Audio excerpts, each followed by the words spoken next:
Thank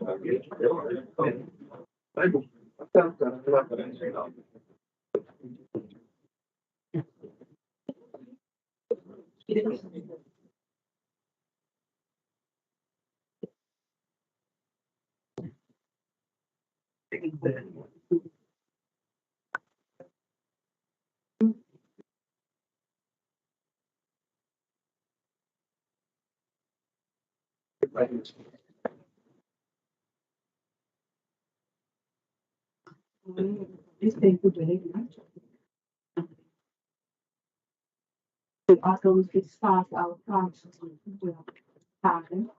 Before we ask that everybody type it out with the executive matter. Thank you so much.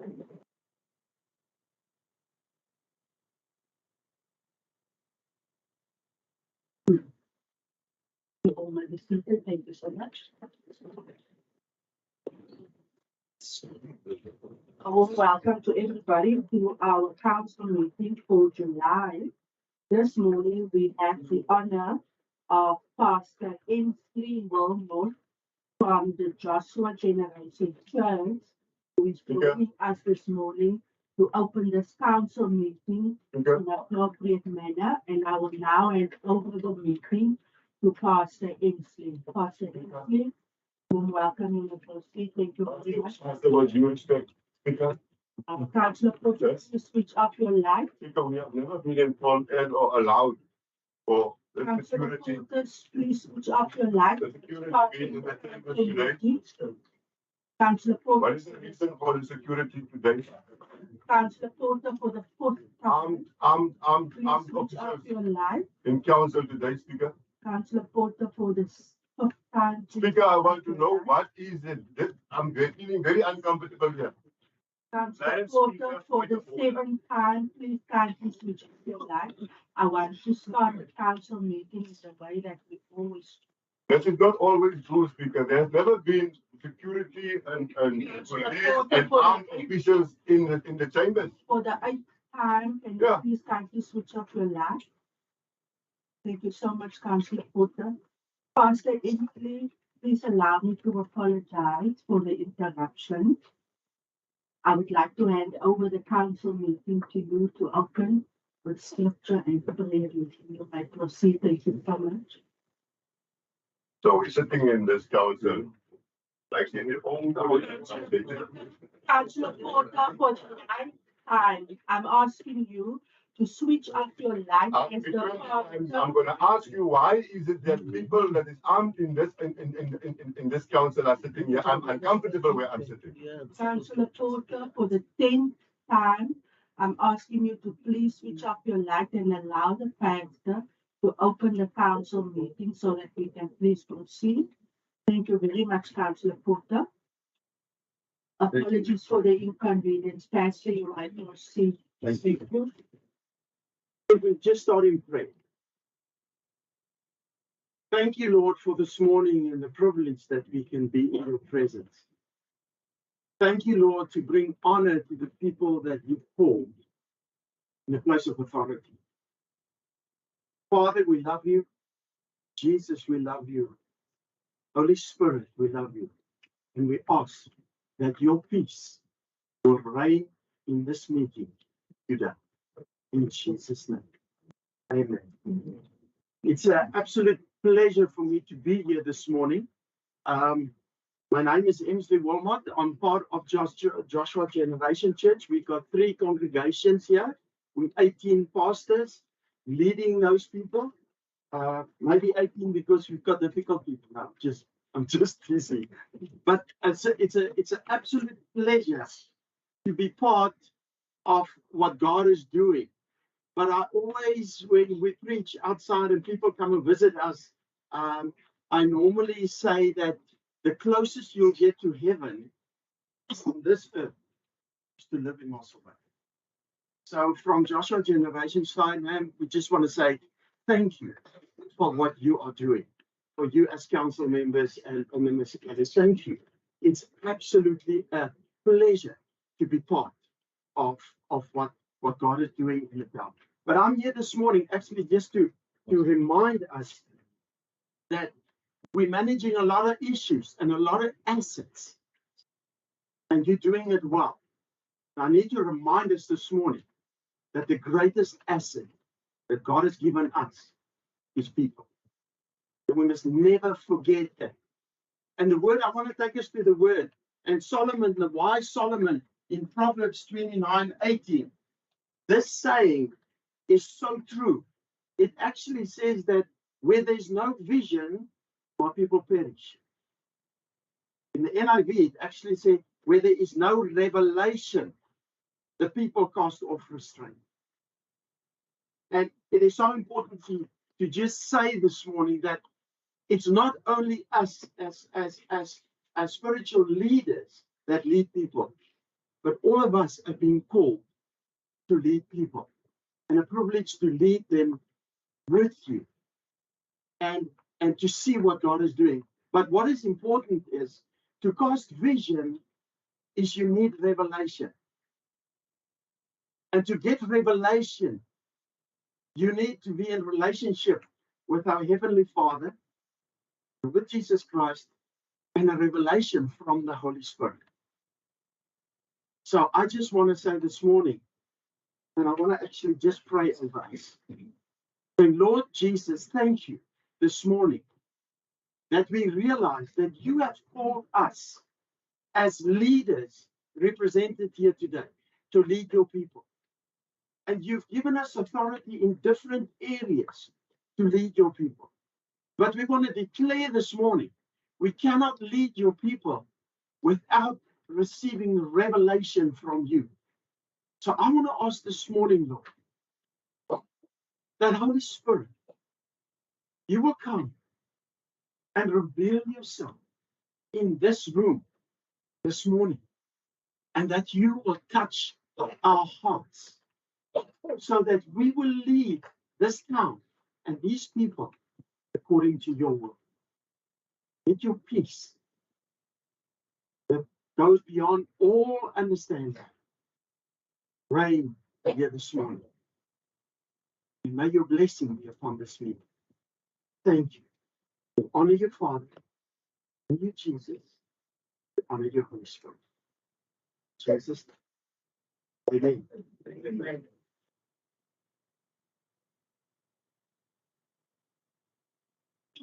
Thank you very much, Pastor P, for just allowing me to, on behalf of council, thank you for the scripture that you said this morning. We have it. Thank you for the prayer. I would like to invite you to join the council meeting. You can take a seat in the gallery should you wish to. I understand if you also have a schedule, so you're more than welcome to excuse yourself. Have a blessed weekend. Thank you so much.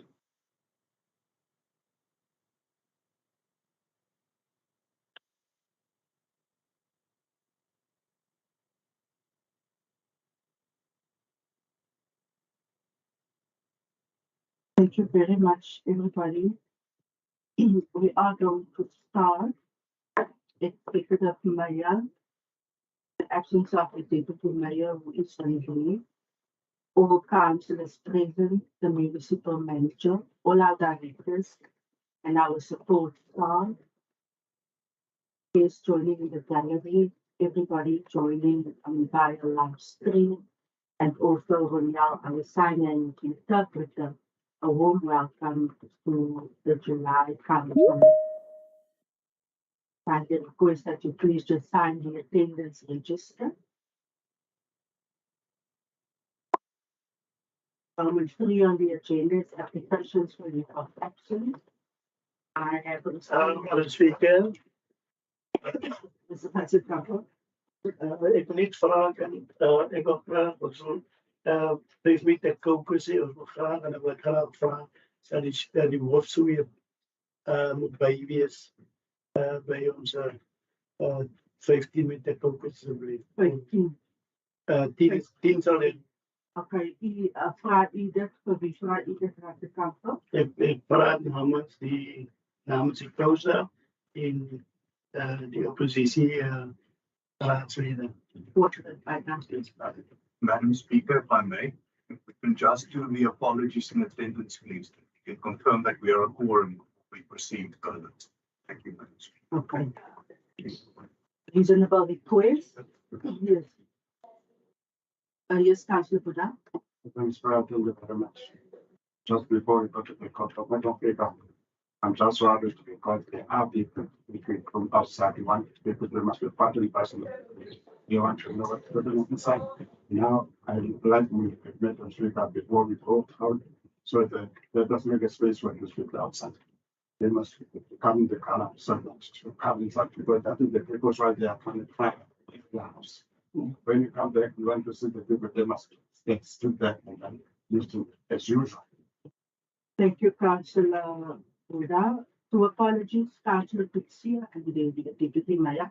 I have not received any other written apologies. I also note that everybody in the present.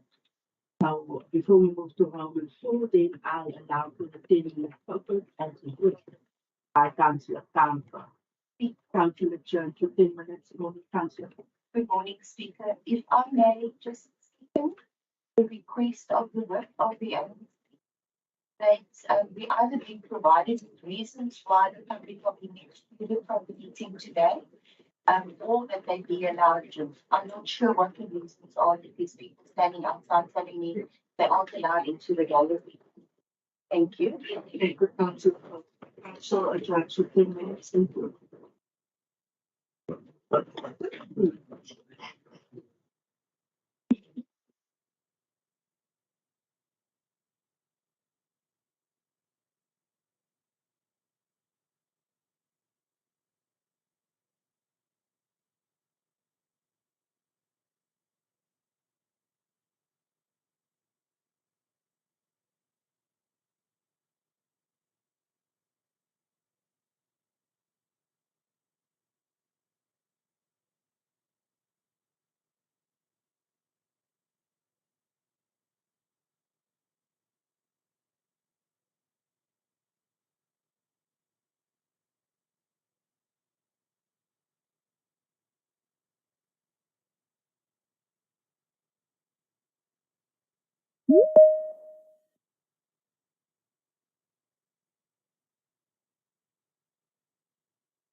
die email.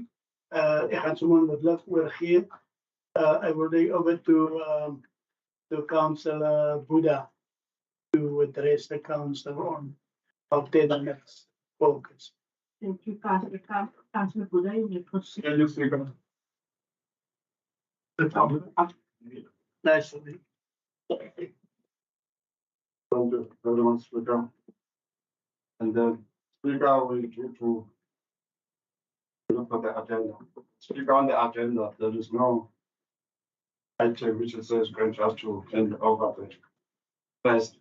So we propose that this presentation must be done here when we finish with the meeting. Business of the day, that is one. Second, Speaker, we don't want to see any intimidation in this council of the guards and so on.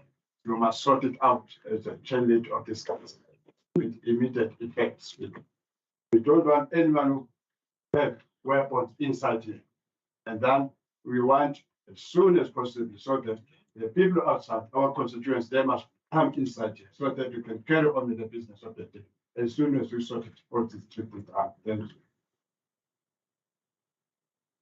Speaker, baie dankie. Net vanoggend is weer bewys van die oppositiepartye wat niks anders kan bied as net 'n geraas maak. Nee,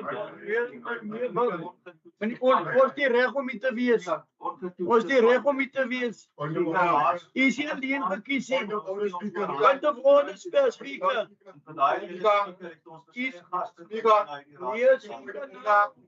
We can't allow the Speaker. So, Speaker, baie dankie dat ons gas die kollega op was. Speaker, Point of order, Speaker. Daar's geen punt van orde nie, Speaker. Ek het niks. Jy kan nie praat nie. Geen reg om hier te praat nie. Meneer Speaker, ek voel ongemaklik met 'n video wat gemaak word vir hierdie saak. Open council, wat is jou probleem? Ek voel ongemaklik met dit, Meneer Speaker. No, man. That's an insult to us. Collega's, Point of order, Speaker. Rule 13 on page 10 of the order rules states, except for the purpose of writing the official minutes of a meeting by an employee, nobody may, unless the express prior approval of the chairperson of a meeting has been obtained, make any recording, whether audio or visual or both audio and visual, of a meeting or any part thereof. Councillor Porta, therefore, so please switch off your video. Then, councillors, I would like to bring. Point of order, Speaker. Councillors, I would like to bring your attention. Councillors, I would like to bring your attention to Rule 40 of the Code of Conduct for Councillors on page 25. And I kindly request every councillor this morning to please, colleagues, adhere to the rules of order in order for us to start and continue with our council business orderly. I need to remind you that the council meetings are governed by the rules of order, and therefore every councillor must adhere to it. Please, colleagues, get your emotions under control so that we can attend to the work that we are here for. Thank you very much. Point of order, Speaker. Porter sal u vir my daai recording afsit asseblief. Ek sal nie. Point of order. As dit Porter sal u I will address it in my point of order. Porter sal u vir my daai recording in terme van reël 13. I will address it in my point of order. This is not a normal council with your people protecting you sitting here. On what reason? Councillor Porter. Can I have my point of order? Terme van reël 13 vir die 4de keer sal u asseblief vir my daai recording. This is an open council meeting. There is no recording. Our people are sitting outside. They belong in this council. Give me reasons why. Councillor Porter vir die 6de keer sal u daai. You can have it 43 times. I'm asking why my people is outside. This is the recording for them and the public to know what is happening in an open council. You prevented that? Councillor Porter, you haven't once allowed me to do my job. There is a You full brought the security forces here for who and for what reason? Councillor Porter for the 7th time. Will you please switch off that recording? Did you allow my people to come in so that they can witness and be part of this council meeting, a normal council meeting and an open council meeting? I will then switch off this because then there's no need.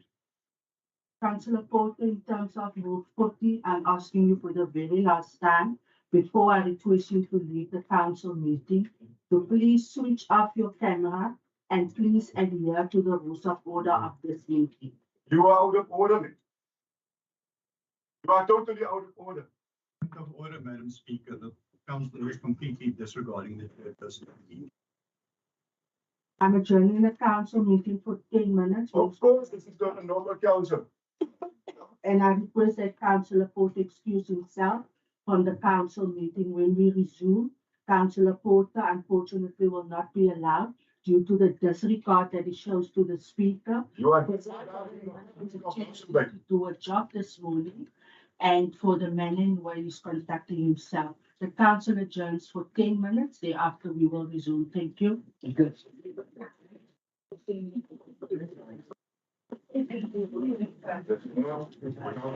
Normal.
Thank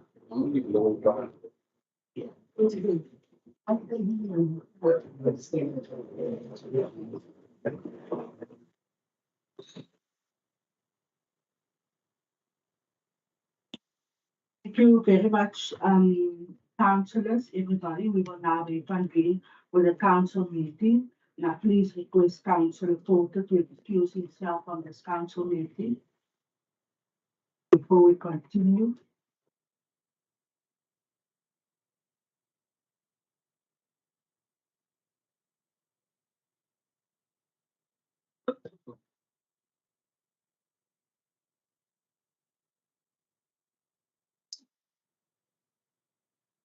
I have asked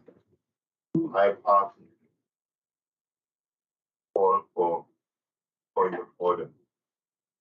Never allowed me.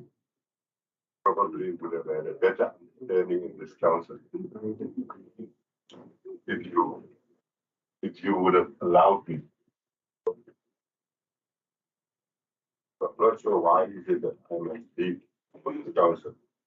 I'm a representative of a constituency. Getting the interest of our people in fact. Councillor Porter, this morning, several times, I've advised you that you need to stick to the rules of order. You continue with your disregard and disrespect towards the chairperson of this meeting. And if so, you have allowed me to also do my work.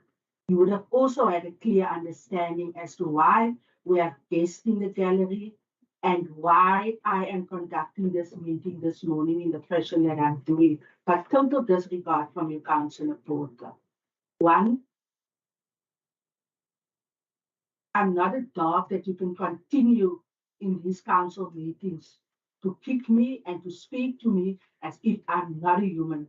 I am totally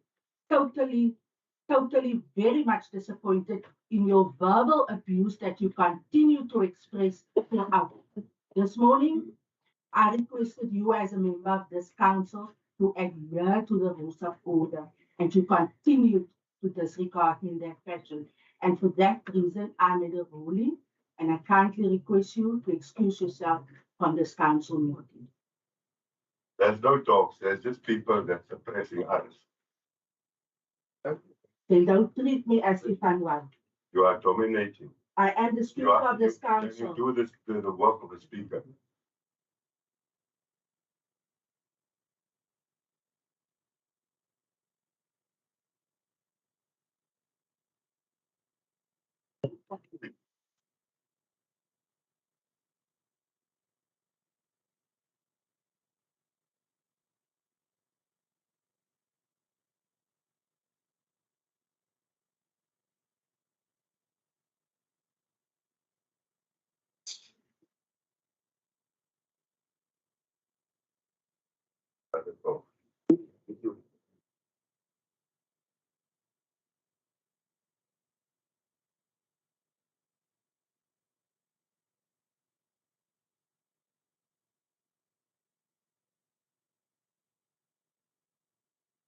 Speaker.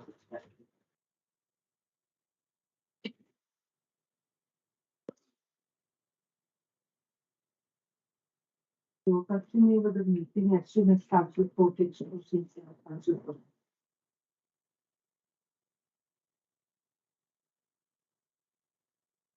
I'm trying to be clear with something still has.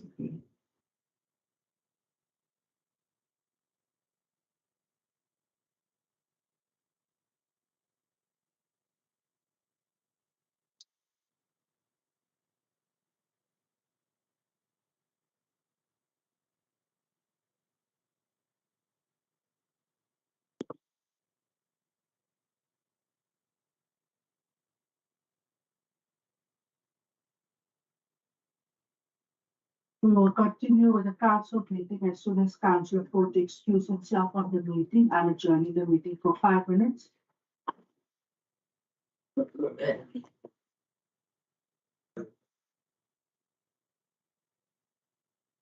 No problem.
Insecure.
Our voice when we have to raise our voice against Thank you, you. Speaker.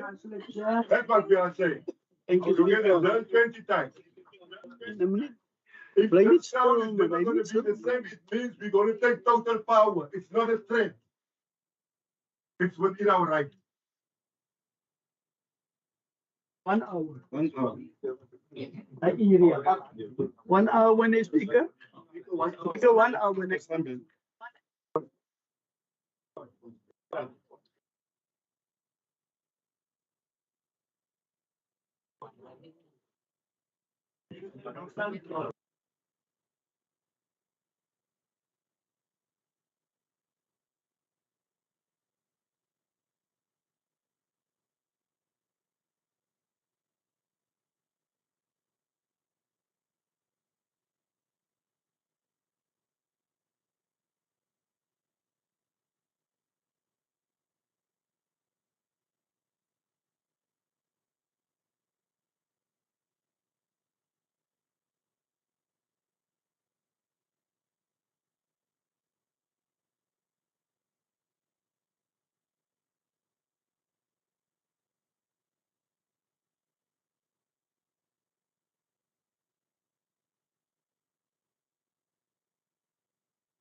Thank you very much, everybody. We will now reconvene with our council meeting. Firstly, allow me to apologize for the interruption and disruption this morning. And I would also like to put on record, I wasn't afforded the opportunity to communicate to council as to what the format of the meeting will be today. But let me do that now. In terms of Rule 33 of the Rules of Order, the Speaker must take reasonable steps to regulate public access to and public conduct at meetings with due consideration of Chapter 4 of the Systems Act. As the gallery this morning is filled with officials who we have invited to receive special awards, which has always been part of our council meetings, should there be reason to award officials. And we also had one or two members from the public. I see the pastor did excuse himself, and I also see a former councillor in the gallery. Due to security reasons, to ensure the orderly conduct of the meeting and to ensure that the public has access to the meeting is not only broadcast via YouTube, and everybody knows that we're streaming live public access, but also additional provision has been made in the town hall close to the council chamber to accommodate the public. So the members of the public who came in person to the municipality this morning was advised that we set up a different hall for them with all the relevant logistics, enable them to form part of the council meeting. In addition, as the official business with regard to the officials have been finalized, upon which I will conclude as soon as I've dealt with it, members of the public will be allowed in the council chamber in an orderly manner and with regard to the space available. Council would recall that at our previous meeting, we had members of the public sitting on the stairs as there were no efficient space, so therefore we did make provision. However, I wasn't afforded the opportunity due to the disregard and disrespect for my staff to inform council of all the logistical arrangements that is in place. And I want to put on record, under no circumstances, and I repeat, under no circumstances will there ever any indication that we will deny the public access to council meetings. Thank you very much. We will now proceed with our agenda. Executive Mayor. Yeah, thank you. If I may, Speaker, I just want to, from my side, also apologize. As you've mentioned, it's been traditionally what we've done. Guests been invited. Last month, guest was also invited, and we couldn't do the awards. And I suppose due to that backlog, we've had a full gallery this morning. Yeah, unfortunately, the emphasis is on full. So we had a full gallery with various representatives. And I must also apologize to the law enforcement officials who we invited to showcase them. It's also part of my speech that I will do later. I will touch on that. But Speaker, I want to ask MM that a health and safety study be conducted to see how this council should function in terms of the amount of people being allowed. I know that this was also a serious concern in various other council chambers. We know that it's a challenge. We've got an old council chamber, which is small. I know that in various other municipalities, there is various other systems, booking systems and so forth, in which they conduct their meetings. I also know that there's various safety measures in place. So I want to ask that we do a health and risk assessment of the venue, and that we do a safety assessment, and that we implement whatever we find ASAP, please. I think it's a matter of great concern, as we've now seen here this morning.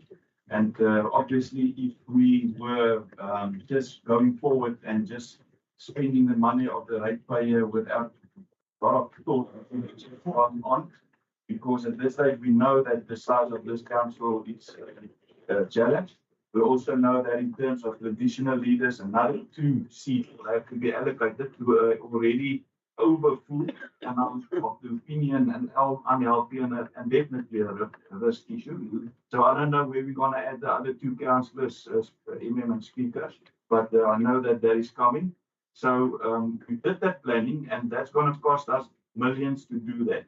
And at this stage, there was simply no money. We know that our ratepayer at this stage, they have to carry the brunt of an ESCOM that's not operating because almost half of your income we generate from electricity that's simply just not available all the time to keep on selling. So at this stage, we know that we've been tremendously under pressure with our budget. So due to that budget constraint, there is no way that we at this stage can afford enlarging or changing this council chamber speed. It was not strategic, it was not the priority at the beginning of this financial year, as we all know. But at this stage, due to the pressure of people inviting the whole world here, and there is no space. Unfortunately, there's no space at this stage. But for that reasons, as you've mentioned, I want to thank the administration also for the additional measures that's been put in place that people can also be allocated to the town hall to also experience the live feed there. And I know that we're also working on other media infrastructure, technology infrastructure in the council chambers, that people will also have live feed in terms of visuals. So thank you for the administration, who also is well aware of the challenges that I've just addressed. Thank you. Thank you, Executive Mayor. See the Councillor Buddha and Councillor Baron, and the first thank you. And just speak up. Speak up. I feel unhappy. While every time I'm listening to the mayor, then I find that some of these talks they are offending us. First time he said that you are making a noise. Now he said to us now you are inviting the whole army outside. These things are offending people. We keep on saying there we must really handle it, respect only everybody. When you are here, Speaker, and the MMB to debate issues. No item is going to go away without debate. That is the role of the council, Speaker. Now, I want that you must just answer me. Why this gentleman order was taken up when he was asking the point of order? Why? He was asking the gun inside. He was recording because this thing is on the public domain when you are here. Now, why you are taking outside? Because now if you are working here, it's supposed to work under threat, and then every time I'm listening to you, you are working as if you are working in somebody's farm. You are not working for anybody's farm. You are councillor, and all of us here are equal. You are not going to massage anybody here. If you are supposed to debate issues, you are supposed to debate issues. Look, Speaker, lastly, on the 29th last month meeting, then we find that in the minutes, we find that somebody stood up and said, I propose all the items. Where did you find that? And you allowed that. I propose all these items to be gone through. But we've got the rules of order, we've got constitution, we've got everything, and then you allowed. Why are you allowing this, Speaker? Thank you. Thank you, Councillor Buddha, Councillor Baron. Thank you, Speaker. Just permission from our side, plus Councillor very must get some flight. You can just stay until 2 o'clock. Thank you very much. He has also indicated that to me, and I will allow him to express himself. Councillor Buddha. Thank you, Madam Speaker. I know we are off the agenda already, but I think in the light of what happened before, we must not address collectively what has happened. Madam Speaker, I think in relation to the question of the other councillor relating to the video, I think it's very clear in Rule 13.4 that it says that you cannot without permission make any recording, video or audio. And the Speaker did communicate this to Councillor Porter, who refused to listen, and he also then disrupted the Speaker on more than 9 occasions. He was afforded the opportunity to apologize to the Speaker, and he did not, to my understanding. Colleagues, it is sad that we come to this point, but it is also important that we note that we have to conduct these meetings in an orderly manner. to the benefit of all of the residents of Mossel Bay. I would therefore just ask us to please, can we move what happened today behind us, and everyone is welcome to follow all their processes as is their rights, and that we move on now with the agenda of this meeting, please. Thank you, Madam Speaker. Thank you, Councillor Porter. Council, I will now move for the agenda. Councillor Potts, I'll allow you. Thank you, Speaker. Just add to what the witness said regarding what happened, the rule about recordings in council chamber. I'm very well aware that that is not allowed. So it's not a new rule. It's been there ever since I've been in council chambers. But I would then like to ask Speaker that we act consistently in that regard, because straight after that, one of the other councillors started recording Councillor Porter being removed. And then also, I have been shown photos of councillors that in opposition benches that take photos of fellow councillors in the chambers, and I would assume that that should then be part of the same ruling. Thank you. Thank you, Councillor Potts. Madam Speaker, just a clarification. I'll allow. Thank you, Madam Speaker. As I take the Madam Speaker, the councillor's point regarding recordings, I would ask all councillors to please adhere to that. Going forward, I do know the specific instance referred to a matter that was during the adjournment of the official meeting. But let us please focus now on the matters at hand. Let us not get sidetracked. But I do take the point, and I please request all councillors not to record each other in future as per the rules, at least not while meetings are in session. Madam Speaker. Thank you very much, Councillor Wood. And in the light of being transparent and fair, I also want to add my voice to that colleague that the rules of order is here for everyone. And as the speaker, which I am now, I will also would like to ask everybody that we just please, colleagues, maintain our positions as per the rules and conduct ourselves then accordingly. From my side, I will also then see to the discipline in this regard.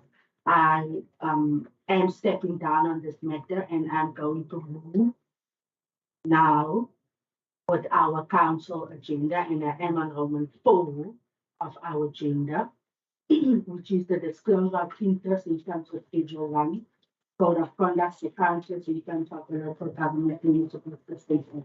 Is there any councillor who wishes to disclose any interest on this point? Any councillor? Councillor Porter? Yes, Madam Speaker. Apologies, let me just get that, but I have to declare an interest on one of the items. As yourself, for yourself. Yes, Madam. Okay. E170. E170.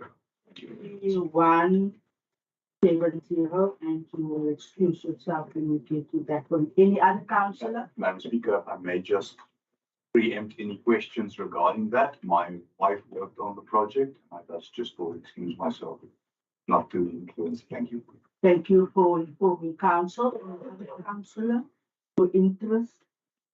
We then move to Roman 5, which is the disclosure of benefits in terms of Schedule 2, Section 5, Code of Conduct for Officials of the Local Government Municipal Systems Act.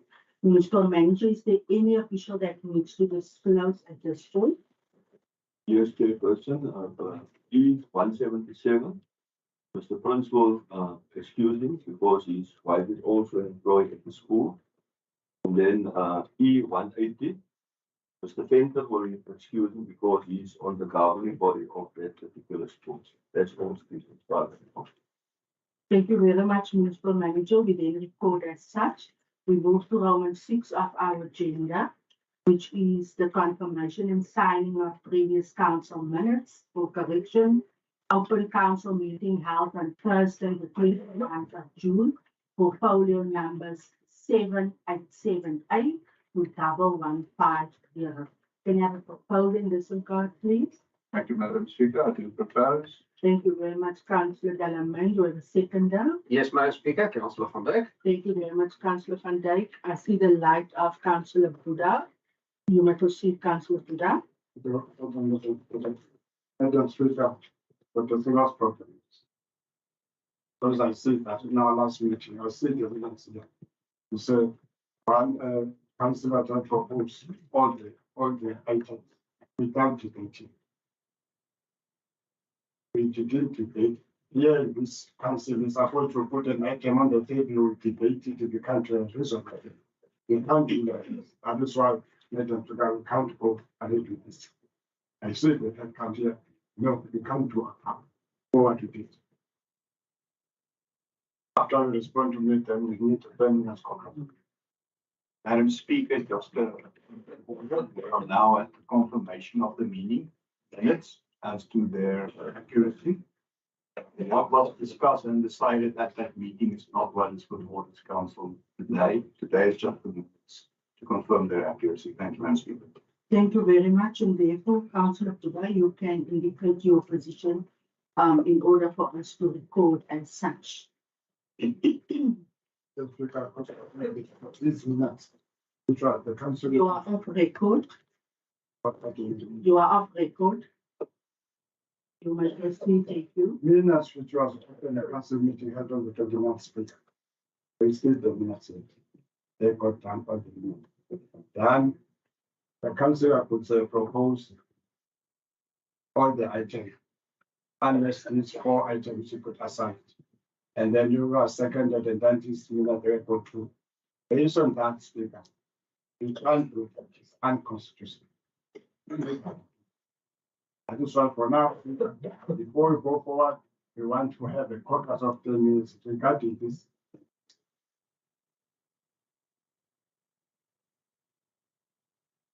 Thank you, Councillor Buddha. No, sir. Councillor. Thank you, Madam Speaker. Again, this is just the minutes. Madam Speaker, if the ANC can please indicate if they confirm that those minutes are an accurate representation of what happened, yes or no, that would be helpful. And then if they disagree with the way in which that meeting transpired or what happened in there, they're welcome to raise writings to you all. Thank you, Madam Speaker. Thank you, Councillor Buddha. I think it's very clear, and I believe that Councillor Buddha understands as such. So in front of council is to indicate whether you are in accordance with the correction of the minutes, and anybody can state their position then against or in favor or support. Councillor Buddha. Speaker, the minutes is to be executed. When the minutes is passed on and then you go outside and then to be executed. That is why it's very important that the minutes is supposed when we debate an issue, we go all of us, we agree upon, so that we go outside to be executed. It's not just a minute, as the week is saying. The minutes when we speak an item here, after we spoke about the item, we go outside to be executed. That is right. Therefore, Speaker, you want just 10 minutes. 5 minutes. 10 minutes.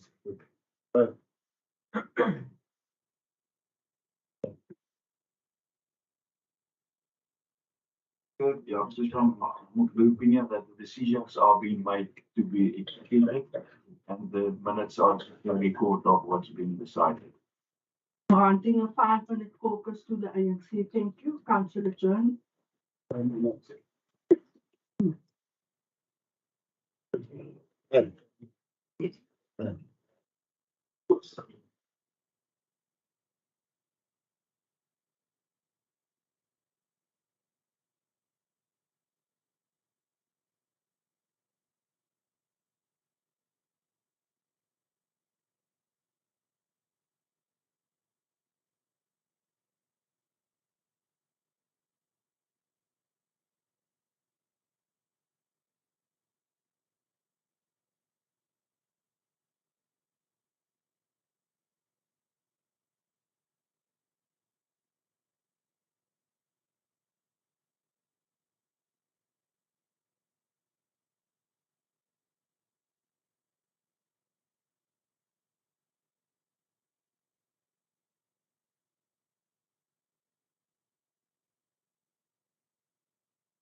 focus that was granted to the ANC. Can I give communication, council works? Are there anyone?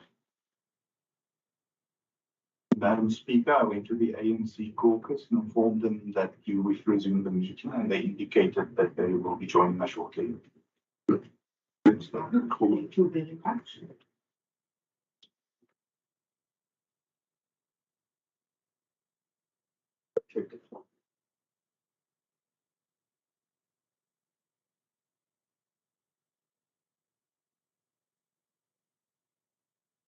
Then reconvene with the ANC was also present.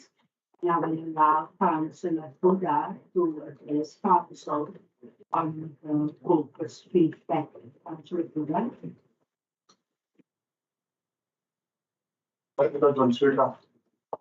Just to propose this minutes. Yeah, we are not the resident of I perceive that here this minutes not follow to the collectively. So I'm going to hand it over to all those that you can ask and just as councillors from draft. Thank you very much. Councillor Swanton, you may proceed.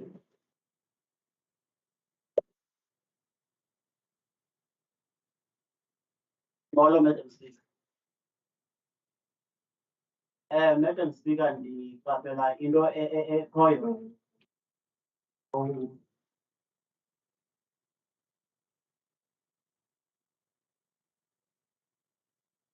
Zulani, are you okay there? Then Councillor going to continue. Thank you, Zulani. Councillor. Okay, ikhona into endiyiqaphelayo apha, Madam Speaker. Sizawureyisa kwile meko ye-minutes, but nokunasela ndifuna councillor we-feeling.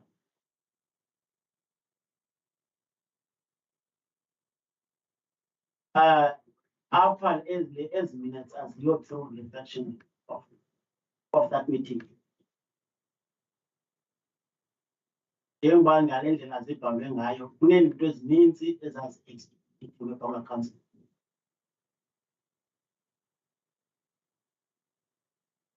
And ezinye izinto zazithethiwe phaya zezi zazithethwa ngokhoda, of which akekho apho kusuka.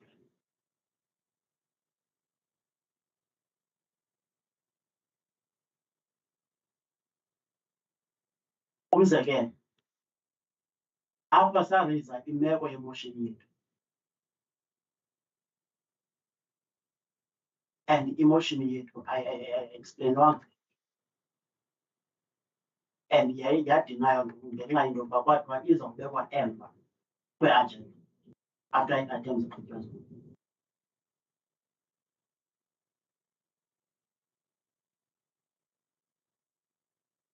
So yenye yezinto endibona into yokuba on this council and the fairness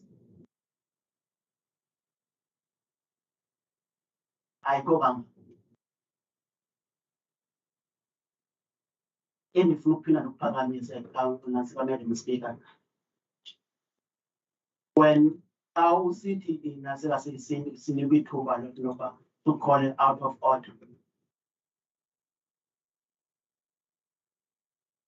Awukhawulezi usinika. But on the other side, when the chief whip of the day, the moment is umlo wakho siya phaya so khawuleza.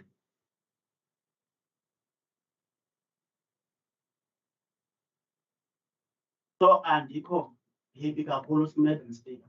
Apha sinabantu bethu abahleli ngaphandle bemele bayibhatale.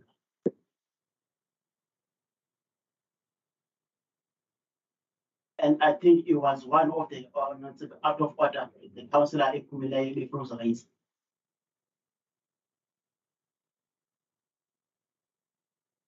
And he has the stand some kutwani na bahlale phandle okanye bangene.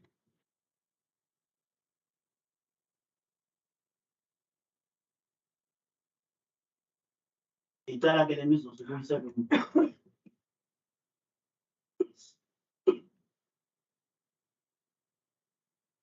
Thank you, Councillor. In short, Councillor indicated that it's not a true reflection of what happened in the meeting. And we ask that the minutes in send back and come back to council. Thank you. Again, Councillor Fosu, in order. I proceed, Councillor. Speaker on the side of the Freedom Fund Plus.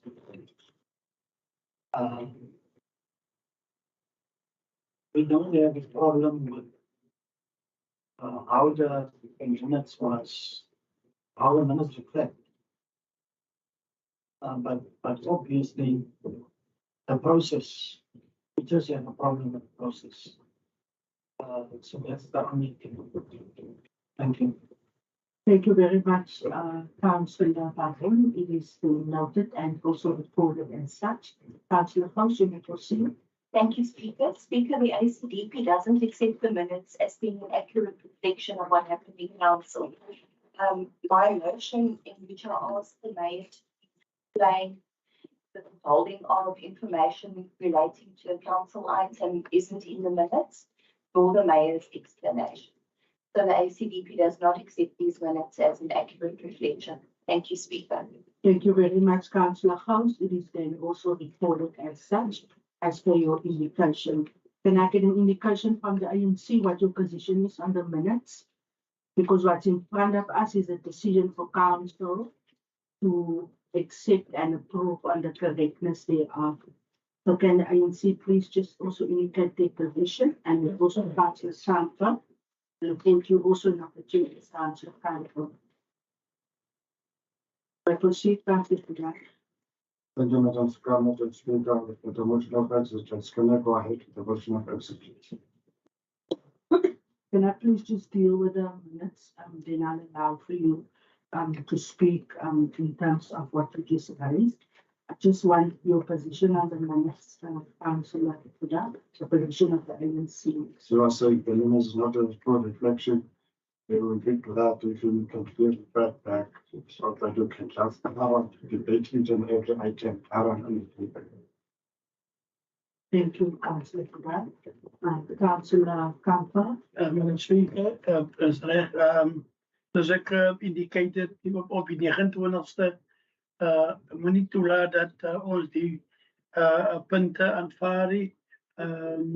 Wil ek dan duidelik maak dat ek is teen die minutes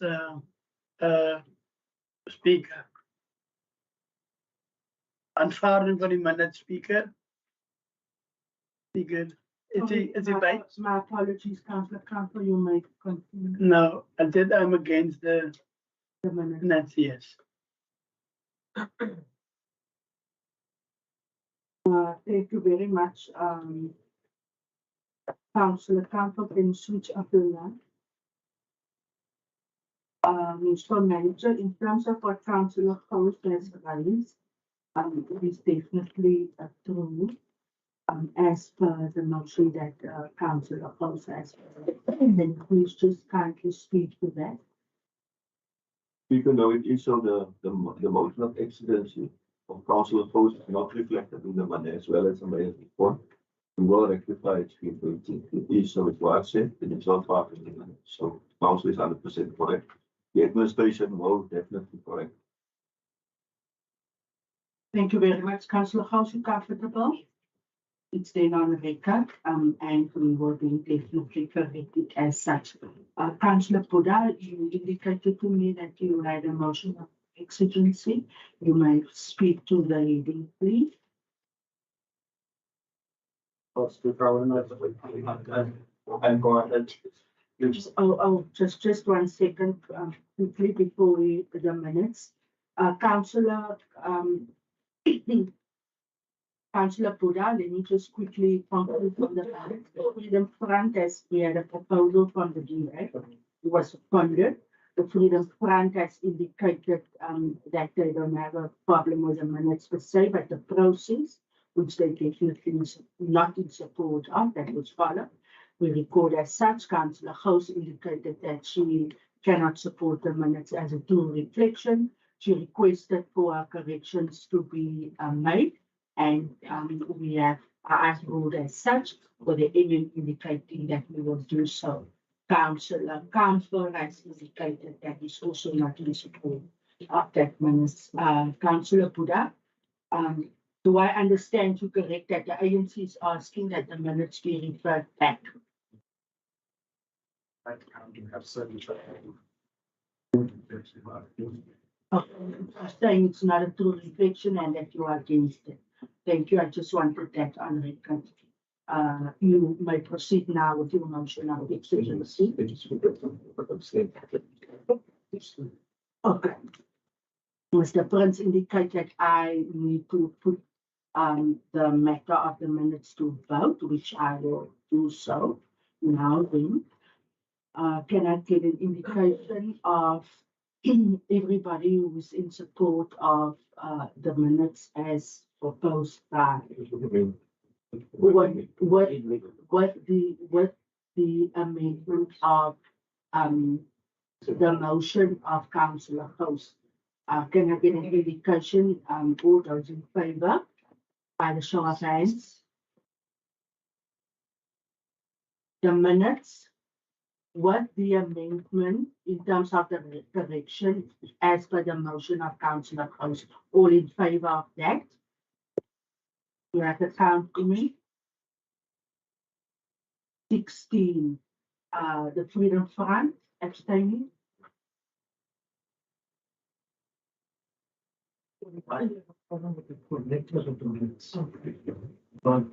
The process we did record it as such.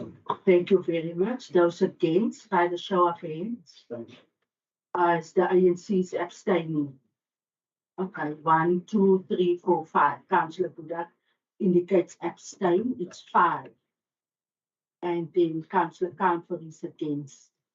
Councillor Camper, are you against or abstaining? No, I'm against the. You against. Yes. I Except the one of there's this of Councillor House. Can I just can the ANC just get There's a point of. And now I need to protect Councillor Camper. Can the ANC just get Daarom itself lag die MM in order and show discipline? Please, I gave you a caucus. You must inform us of your position, which Councillor Buddha did. So let Councillor Camper put his position also on record. Councillor Yes, Camper. I'm against it. Thank you very much. You can switch off your light now. Councillor Kunti, do you want to rectify anything? Yes, Madam Speaker, you are saying it wrongly. Okay. Councillor Buddha said that we are saying this council, the national minister must step back and we're against it. That's the position of the ANC. We didn't say we are staying. Okay, let me just give you then what I heard from your focus work indicated abstain, so that's why I said so. So can you just quickly decide what your position is so that we can conclude? Speaker, And we need one spokesperson, please. thank you. Yes, Speaker, I'm talking about the motion of Councillor Hobson. What are we talking about? yeah, we talked about the minutes and the minutes. I'm putting the minutes to a vote. In terms of the proposal to accept the Freedom Front indicating their position, the ACDP saying that it's not a true reflection, they want a correction made because the motion that Councillor Host brought in the previous meeting was not included. And then it was supported, the DA supported that, and that's what has been put to vote. Councillor Camper is against, so I just want clarity on what the position of. I don't just say the head country against the limits. Since I said we must reflect, like I said, because now I think specifically we're talking about the motion. I wanted to put the motion. Then 5 in favour of the proposal by Councillor Buddha. Thank you very much. Councillor Buddha, you indicated motion of exigency. Speaker. Councillor Kuntu, we've dealt with the minutes now. We're moving forward. Yeah, but I want to correct something that you are saying, Speaker. You can make your correction. Speaker, when you are saying this minutes, that they are voting for it with the corrections of Councillor Holmes. I just said that the minutes are not correct. They are not through the reflections. And I mentioned the reason. Then you didn't say nothing with the ANC. That is also at that day raised even SMS to you to raise a motion in the meeting.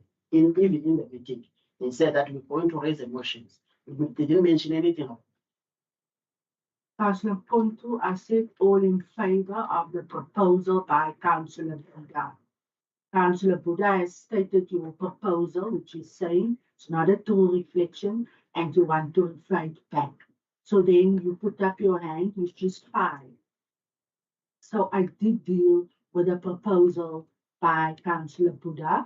In other words, you have 5 in favour. Remember, I said we're putting the minutes to a vote now. So that's what I did. The proposal to accept the position of the Freedom Front, the ICDP position, requesting a correction, which was supported by the DA. Then the proposal by the ANC brought by Councillor Buddha. I said all those in support of Councillor Buddha's proposal. It's the ANC, which is 5. So Councillor Nkonto, I did deal with it, and I'm standing down now. And we're proceeding with Councillor Buddha, who has indicated that he has a motion of exigency. Thank you. Thank you, Madam Speaker. I don't know not to figure some of this motion is going to just really implement other people so that excuse me, so that if I actually talk about cycle, especially the other. You must just give me the heading. We must now not discussing. So you now, in terms of a motion of exigency, you now directing the attention to council, and you can briefly now just give the subject matter of the motion. So that's what I'm giving you now, that opportunity in terms of Rule 57.1. Subject matter of the motion. Okay, you can quickly keep that heading. You can keep that heading.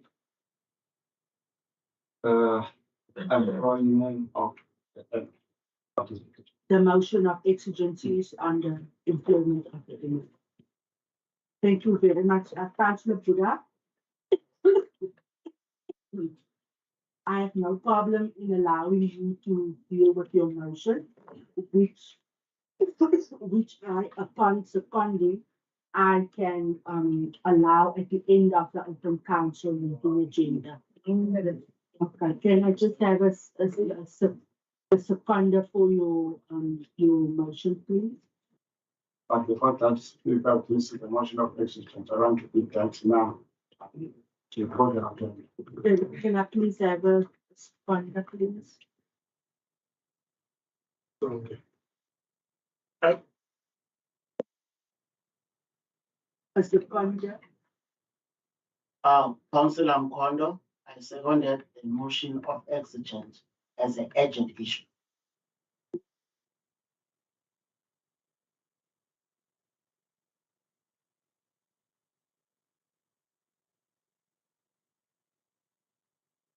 Madam Speaker, at this point, the DA does not support such a subject matter to be discussed here.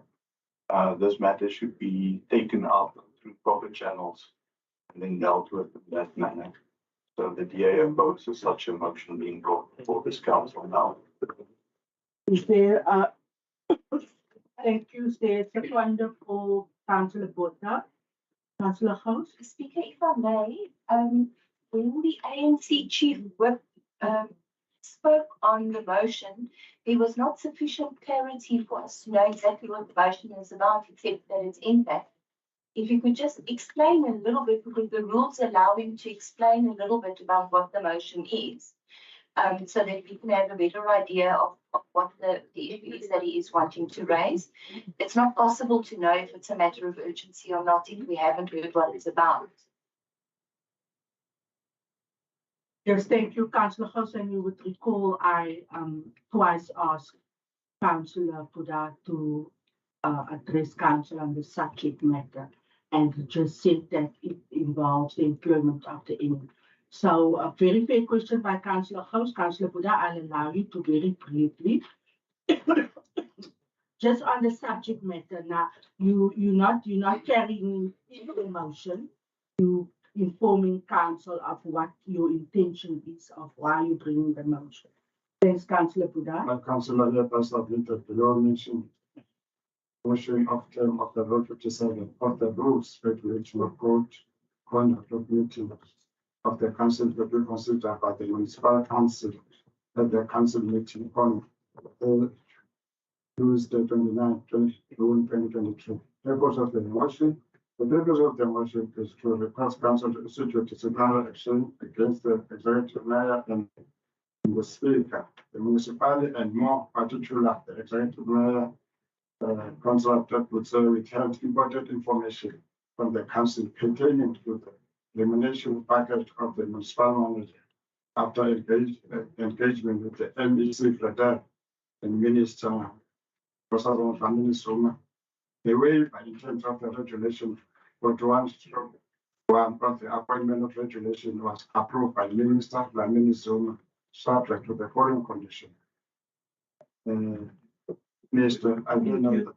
Thank you, Councillor Puda. I see, you were supposed to speak on the briefly on the subject and the heading. Yeah, no, I understand. Thank you for that information. Councillor House, you have your clarity there in terms of what the motion of exigency is. It was then seconded by Councillor Kuntu. There was then a counter proposal made by Councillor Wata. Councillor Porter, can you please just summarize in terms of your counter proposal? Thank you, Madam Speaker. Now, if I can just briefly refer to the Municipal Structures Act 117 of 1998. Section 53(1). A municipal council may, by resolution, remove from office one or more of the members of the executive committee. Prior notice of an intention to move a motion or removal of members must be given to all members of council. We have not received prior notice of such a motion being brought today, Madam Speaker. Our submission is therefore that this motion is not within the legal framework and we cannot support it. We oppose. Thank you, Madam Speaker. We have a second for Councillor Porter. Madam Speaker, I will second the chief whip. Thank you very much.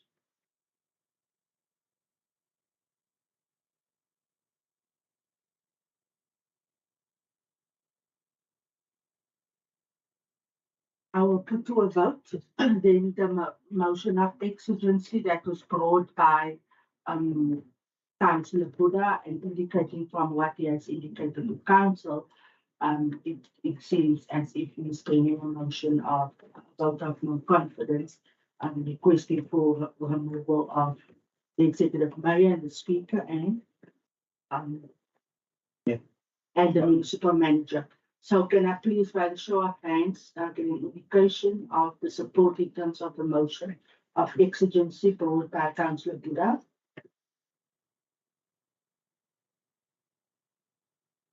One, two, three, four, five, six. Thank you very much. The counter proposal made by Councillor Porter, seconded by Councillor Boyson, in terms of the regulations that such a motion in the form of a vote of no confidence must be brought in writing prior to the council meeting. All in favour?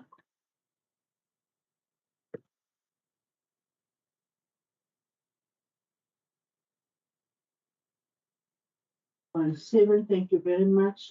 Can I get the position of the ICTA, please? Abstention. Thank you. Thank you very much, Councillor House and the Freedom Front. Thank you, Speaker, for deciding between them as we already ended on this matter on the platform, so we abstain. Thank you very much, Councillor Parodi. Councillors, we are then on our agenda. Madam Speaker. I am not going to discuss the motions or any other matter. I am now proceeding with our council agenda. We are concluded on the minutes and it was recorded in terms of the position of everybody. We are at Roman 7 of the agenda now. Speaker, one of the things that you are making a mistake, Madam Speaker, you are allowed to go outside to debate on the motion. Never allow us to respond, but here we have rules of motion of exigence. Councillor Kuntu, with due respect, I never did that. There was no discussion. First of all, I did not acknowledge you to proceed to speak. I said I'm now going to deal with the agenda. There was no discussion on the motion. Councillor Buddha brought the motion, he gave the subject matter. I allowed him to read what this motion was about. There was a seconder, which was yourself. Then a counter proposal was made by Councillor Buddha and it was seconded and I put the matter to the vote. It has been dealt with and concluded. Please, Councillor Kuntu, I am at Roman 7 of the agenda and I have not allowed a discussion on the motion. Please switch off your light, Councillor Kuntu. I'll allow for Councillor Buddha last fight and then I'll move to the agenda. Thank you, Speaker. I want to put elements just one thing that look carefully the Structures Act 117. Yeah, they must differentiate because the motion of course and the exigency motion. Before they talk, they must just look at the difference. Because you are clear sober-minded when you say motion of exigence. Don't refer me to the Structure Act when I read there and find that something else. Thank you. Thank you very much, Councillor Buddha. It is noted and recorded as such. You are advising on the Structures Act.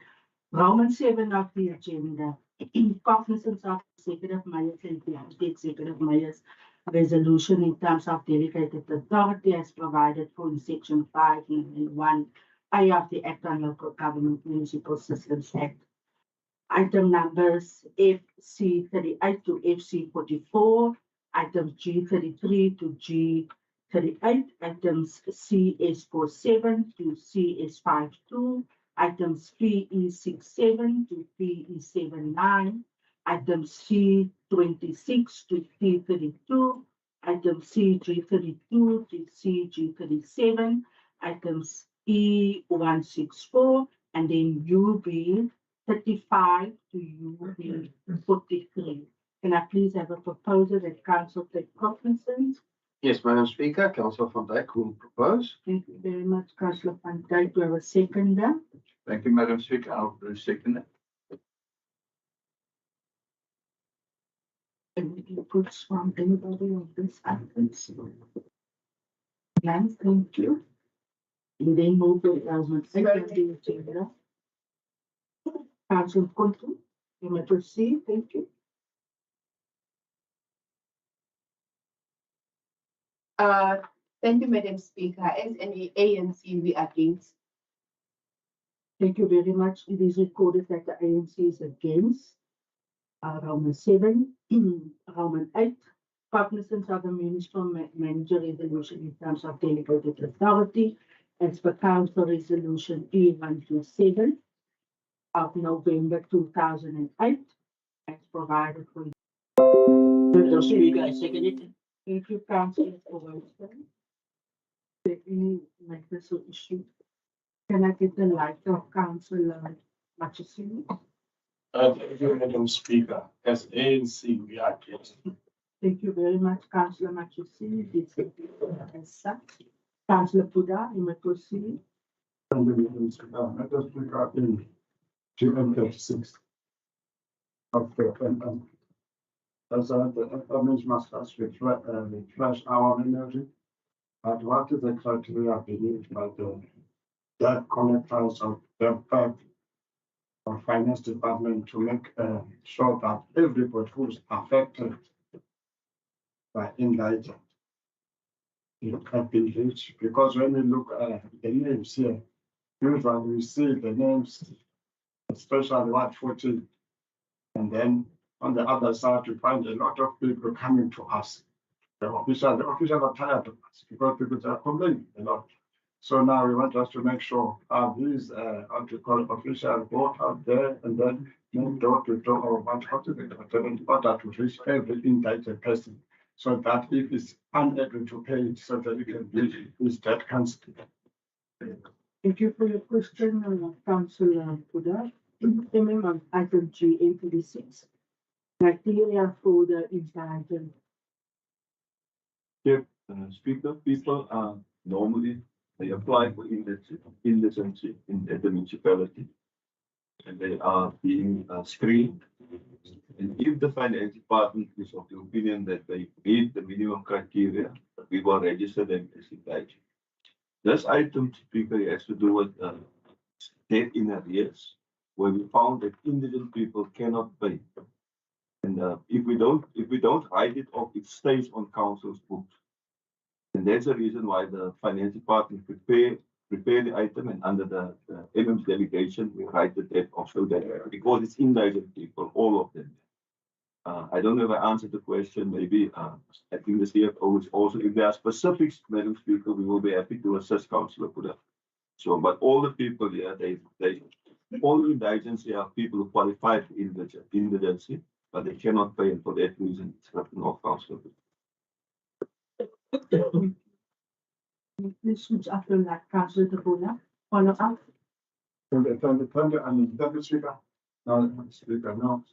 It's just, I was going down to ask a clarity, just to make sure, as we see the mission, the vision of this municipal excellent service, so that to make sure we reach everybody outside, especially those people here from the operating municipality. Thank you very much. I'll be glad, if our officials, especially the finance department, they can just now it's going to be August month. They can just make a survey for outside government to the people, especially for elders in our areas. So that's not to invite here, so that go door to door for the elders, so that make it sure they are registered in the indigent.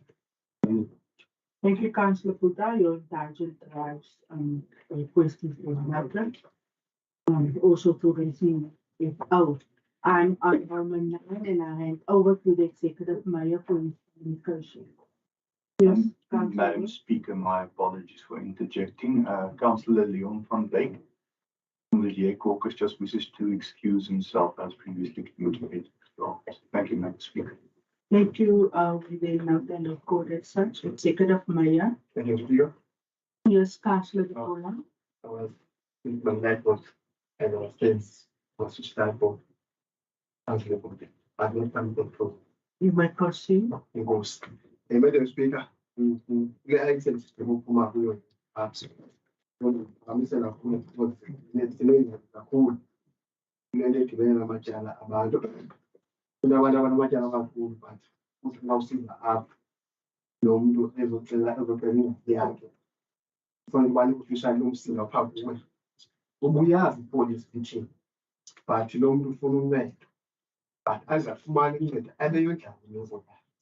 Then we go and Amachana so when I was I knew, but Amanda so in Abam then it to continue to make speaker for the Aban Abanan.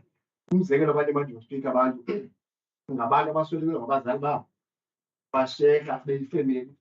But what will be telling the family is Baba was one letter for Toro. So that one I got we can and coil.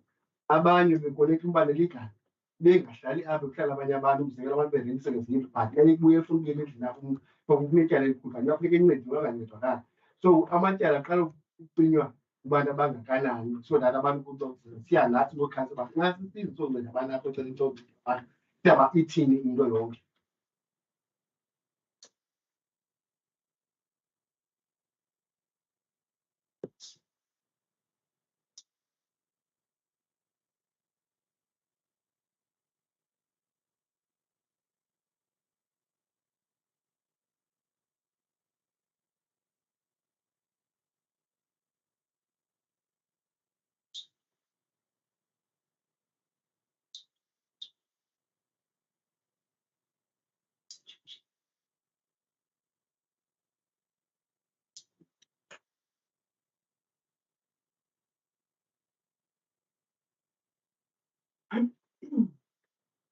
Thank you, Councillor Kapola. Councillor Kapola, I'll allow this now.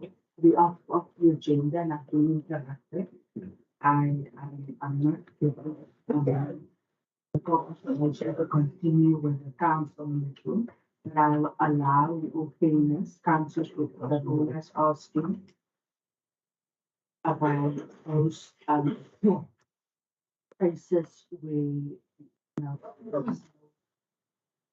system and so challenge will be and the fix in the internship application. So if I am correct to speak, it also to the criteria, Speaker, it's ways that it's very difficult for me, honestly, to answer the questions asked. We have prepared the item on the agenda for council to take cognizance of indigent debt that was written off. I will suggest the council have come to my office many a times and we assisted them where there were specific issues, Councillor Bula. So you are welcome to visit my office anytime. And we will see and bring the people what that you're talking about. It's very difficult for me and CFO Speaker to answer questions which are asked in general, which we are not prepared for on the agenda. But you are more than welcome to make an appointment and come see me in my office, Councillor, with the people who are asking. I haven't got a problem. Thank you, Municipal Manager.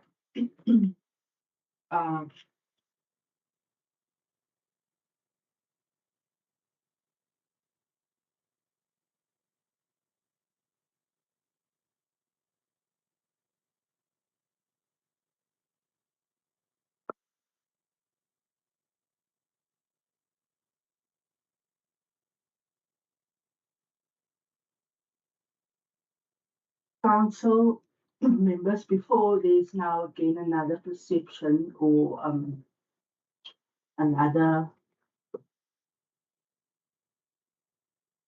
I don't know what to call it, that the speaker being accused of not allowing councillors to speak or ask questions. It is not the case. We were off the agenda, but I allowed it. In fairness, Councillor Buddha, we're dealing with the minutes. You've been here for a very long time and you know how things work. But I am being very lenient in allowing councillors their questions. However, page 29, rule 51 in terms of notice of questions. And here, I must acknowledge the process that Councillor Gous follow very, very often, if not with every agenda, Councillor Gous. And I have no problem acknowledging it because I'm aware that you submit your questions. When we have those type of cases, we have the opportunity to engage the administration on matters such as which has been raised, Councillor Depura, which is very important. But it makes it difficult when we are at the council meeting with the agenda. And it's not possible for the MM to respond, that it might look as if we don't want to give the answer. So I'm just requesting in terms of the rules, Councillor Council. An example is what Councillor Camphor has done. He's got his motion in the agenda. That's the process that you follow. And I just wanted to put that on record so that there's not another lie spread today that we don't want to allow councillors the opportunity to speak. Thank you very much. I now hand over to the Executive Mayor for his communication. Speaker, thank you very much. And first of all, I want to congratulate and welcome on behalf of myself and Speaker and all council, Councillor Marlene Bellman. Welcome to Marlene. Marlene's a seasoned politician and she's been a community leader and involved in the community since the age of 15. She got involved in civic leadership in Johannesburg in 2012 and has been actively involved in Mossel Bay since 2018. She's also the daughter of former Councillor Julia Shiroko, who unfortunately I don't see her anymore. She's been here this morning. She's here. Okay. So maybe we can just call her in. And then Marlene is also well known in Ward 1, where she will, I'm sure, make a meaningful impact in collaboration with the ward councillor.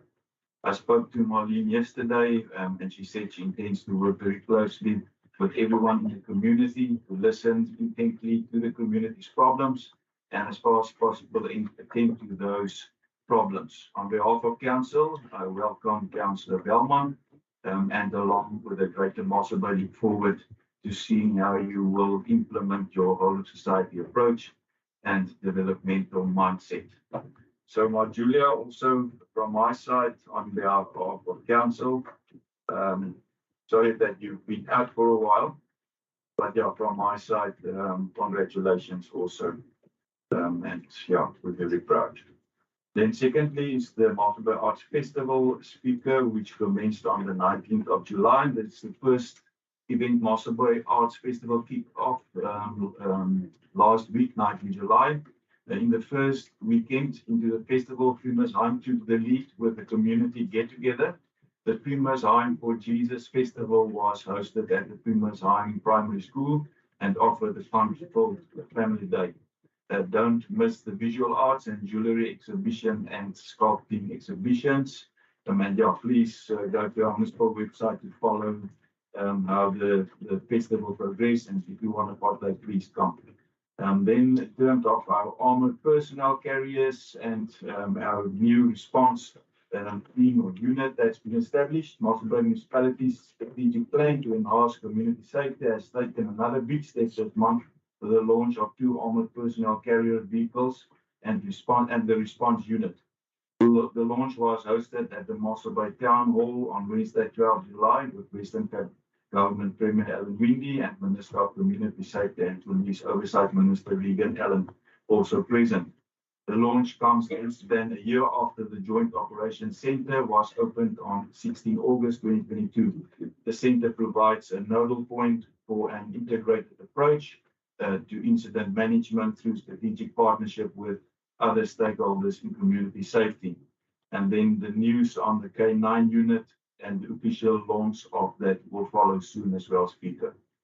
A reminder to download our app, our municipal app is working very well, and I want to thank Director Potgieter and Councillor Nikki LaRue and the whole team, whole administration who's driving the process. Mr. Hubert who's done a lot of work in the background. Thank you very much for that. And we've got a municipal app with a difference, and obviously we applied our mind, and we've got an app that's user-friendly. And the Mossel Bay Municipal Consumer Statements are now also available on the smartphone application. So to access the statement, navigate to the accounts option, register an account number, and then to make a payment option is also available to submit payments. So yeah, and you can scan or QR code also to download. Then attracting national and global icons to Mossel Bay in our ongoing campaign to position Mossel Bay as a destination of choice for residents, businesses and visitors. We are excited to host 2 leading South African icons to Mossel Bay. Mayoral Business Breakfast with Jan Hubert will take place. And Jan Hubert is a political and economical risk consultant with a formidable track record in journalism, including print, online, television, and radio. His work has seen him commenting from the forefront of South African politics for the Burger, Beeld Report, Netwerk 24, News 24, RSG, Moneyweb, PNCA, and Marula Media. Janjan's work as an editor and journalist led to him offering political and economic analysis as a country consultant, also for the Eurasia Group. He will be joining us for the mayoral breakfast on the 10th of August 2023 from 9 until 12 at the Spur on the Point. And everybody's invited. Unfortunately, everybody will have to pay, including myself. And the reason for that is that this breakfast lunch with Jan will be to the benefit of the mayoral fund, obviously, which we utilize to benefit our communities in terms of council's policy. Then the mayoral hike with Professor Tuli Mossel will take place on Saturday, the 12th of August, and Professor Mossel will join us on the St. Blaise hike. Professor Tuli Marumsela is a professor of law, occupying the Law Trust Research Chair in Social Justice at Stellenbosch University. She's also a member of the African Academy of Sciences and founder of the Tumark Foundation for Democracy, Leadership and Literacy, a 27 Harvard Advanced Leadership Fellow, and a 1 Young World Counselor. As the former public protector of South Africa and full-time law commissioner, Professor Marumsela was one of the drafters of the South African Constitution and a co-architect and drafter of several constitutional amended laws, including the Equality Act, Employment Equity Act, and Promotion of Administrative Justice Act. Madam Speaker, that's it from my side. And we invite everybody who's fortunate enough to be able to hike. You're more than welcome. All councillors are also more than welcome to join us on that Saturday morning. And obviously, we are open for beautiful weather on that morning. Thank you, Speaker. Thank you, Executive Mayor, for your communications. We then move now to the communications of the Speaker, and our award ceremony will now be the two. Can I just ask for now? You can come with the awards, please. Also from our side, a warm welcome to our newest council member, which is Councillor Bellman, and her item is first on the agenda, which I will deal with as soon as we start with the items. For now, let me first just apologize to the next two officials. We were scheduled to do the acknowledgement last month, but unfortunately they were during the ceremony. There was a discussion. Please, Mr. Engelbrecht, Mrs. Miller, accept my apology on behalf of council for what happened at the previous council meeting.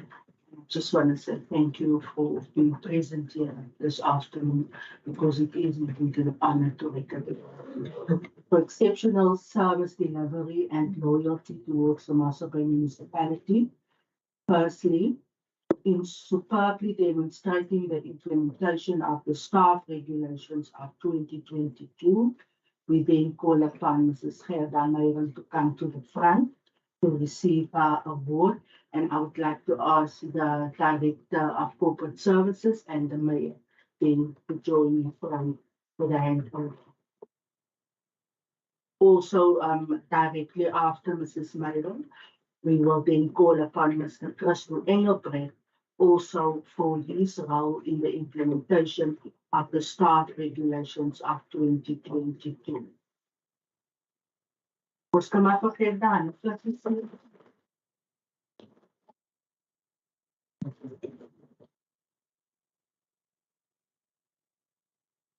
Ik leer iemand namens en staan.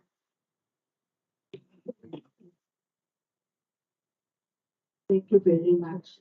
Then we call upon Mr. Christel Engelbrecht. Kom ons even Christel aan.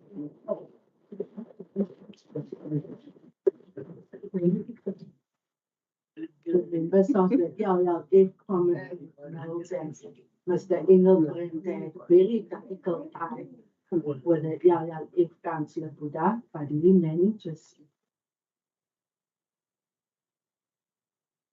I have a fight and it was indeed a proud moment. And I also want to apologize to our staff members who have been sitting in the gallery upon invitation from 9 o'clock this morning for only doing their awards now.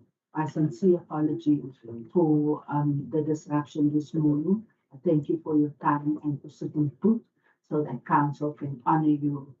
For long service of 35 years uninterrupted to this municipality, it is my honor to call upon our first recipient, slang me maar achterna of spel my, also one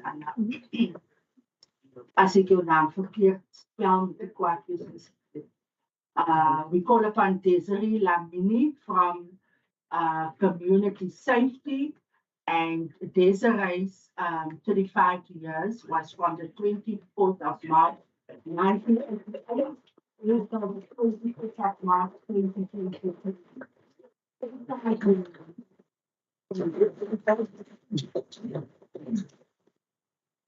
I call upon Mr. Johnson to please join for the photo. Afterwards, it would be community services, sodat het weer na lopen in de kom. Dan in plaats van 4 en dan voor praktiek. Die daar 4 minuten voor een toekomst staan in ambtenaren. Thank you, Mr. Johnson. 35 years. And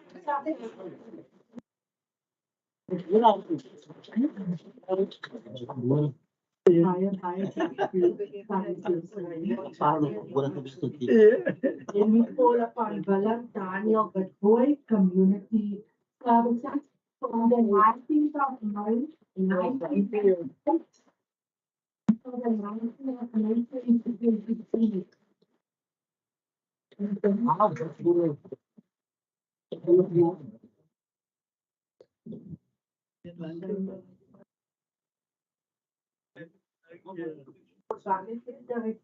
Weet je hoe niet? In de jongste? Nee, hoe niet?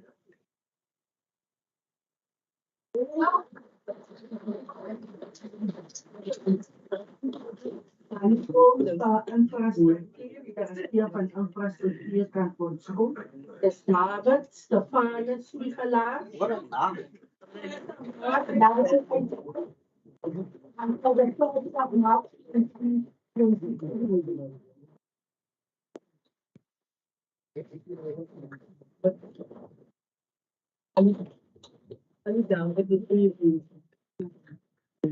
Want je kan voor het zien dat het hier, nou, je doet een prachtige rooi daar staan.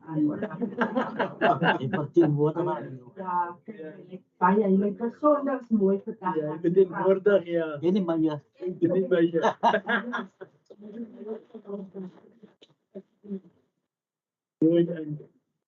Then I think this one is very special to all of us. Die andere is ook speciaal. Maar ik moet die burgemeester nou iets extra sê.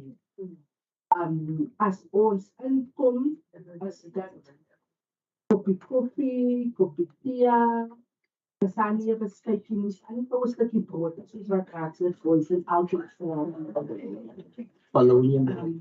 sy ontvang almal met die mooiste gesindheid elke dag.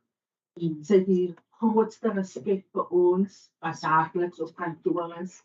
En in die meeste gevalle wanneer veral sy sien ons het 'n afdag, dan sal sy altyd so mooi compliment of twee gee en as sy spiek ons gaan maar net aan. Vir my wat nie 'n moeder het nie, is sy een van die mense in wie ek 'n moeder verdien sien. Want baie daar kan ek op haar skouer lê en hy.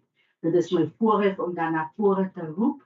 Anna, Susanna. That's what's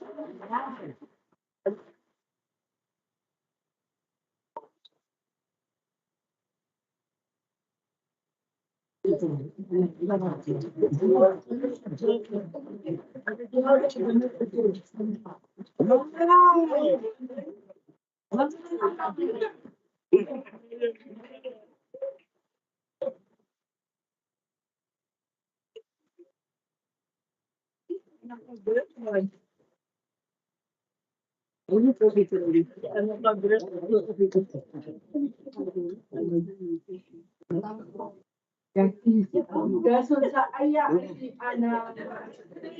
Let's say we first started.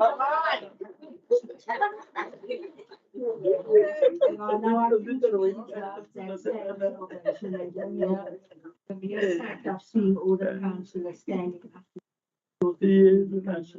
That she is indeed jewel for this municipality. Thank you to our officials.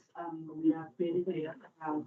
Daily, this morning, ons het in die recessperiode ons die loons gehad van ons first responding.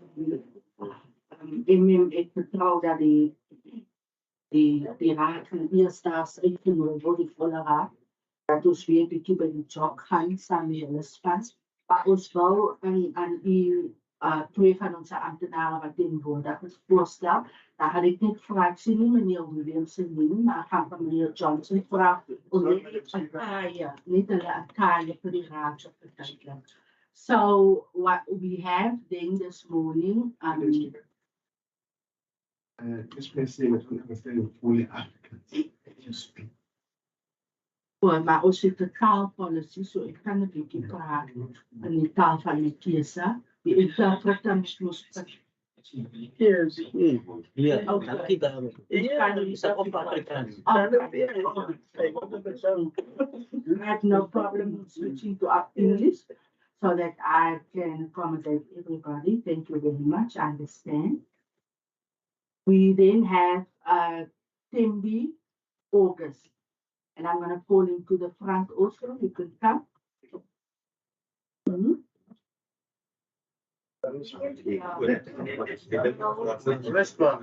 Yeah, and it is Xavier Abrams.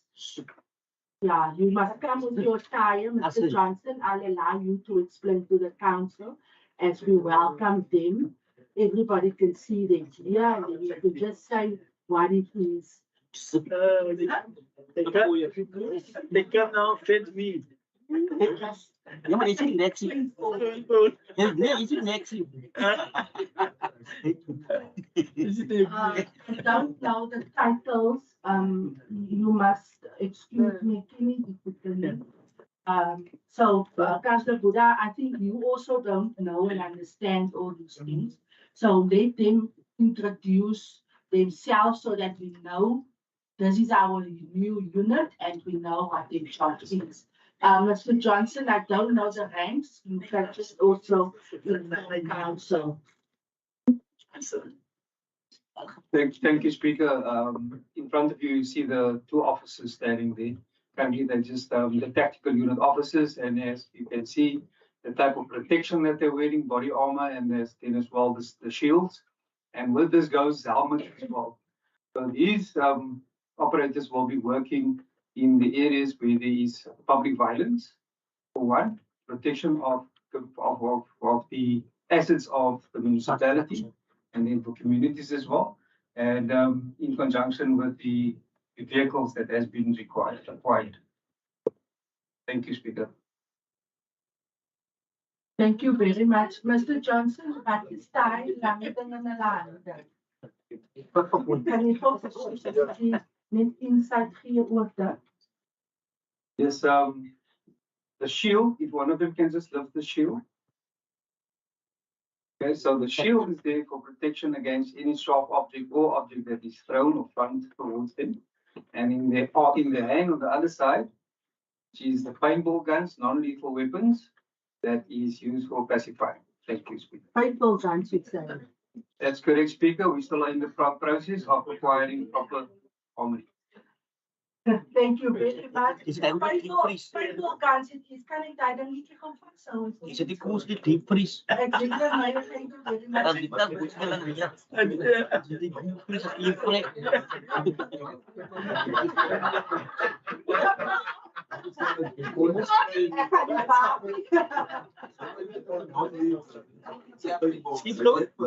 Ja,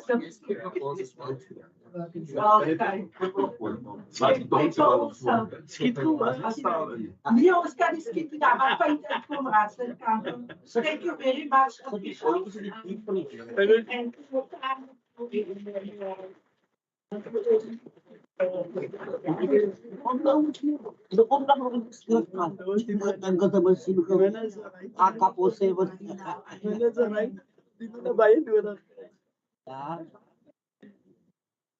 Councillor Campo, I can't place that thing, otherwise it will be all over the mayor. Thank you very much, councillors. They just, let us ask that the councillors just pick up their council attire. Everybody was paid, it is in our office. We then now move to our first item on the agenda. Okay, thank you very much. Now we'll invite the members of the public to join in the gallery or the seats that are open. Is Mr. Kutsi attending to that? Okay, thank you very much. Okay, before I move, I totally forgot about the list. We just have Councillor Holt that will be celebrating a birthday on the 29th All invited. of July. Everybody's invited to the bride. Councillor Holt, I wish you well. May God keep you and bless you. Thank you for the work that you're doing for the community. Then also, yes, I was fortunate to also celebrate my own birthday. God is good. Thanks for all the warm wishes that I received. Then council members, sadly, we have our list of the residents from our town who has departed. And we will now rise. I would like to ask you to rise so that we have a moment of silence for our residents.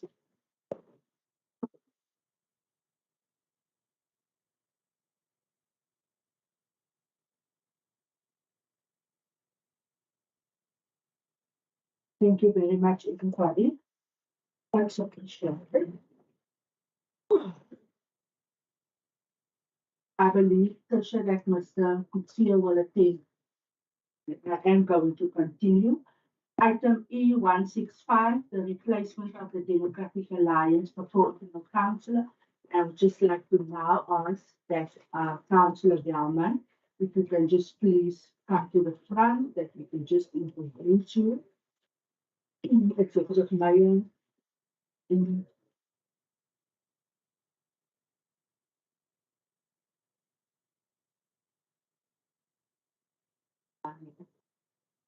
Is very low.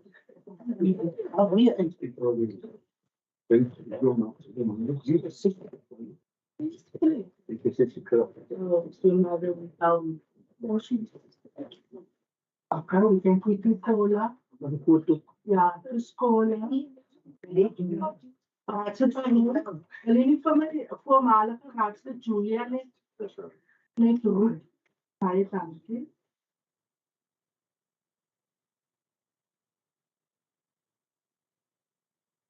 Thank you. Ons weet is 'n bietjie siek, ons wil net vir u die geleentheid gee om dit saam met u dogter.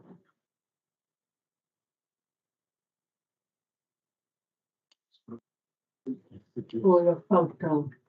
And she is wanting. And it makes me a matter also serve in this municipality. And the mayor will now officially just welcome Councillor Gelman. Thank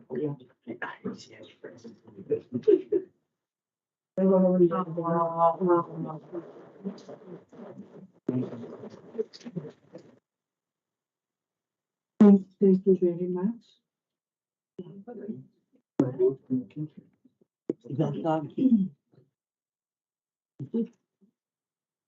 In terms of the recommendation of this item, it is 1.1 to 4. Can I please have a proposal?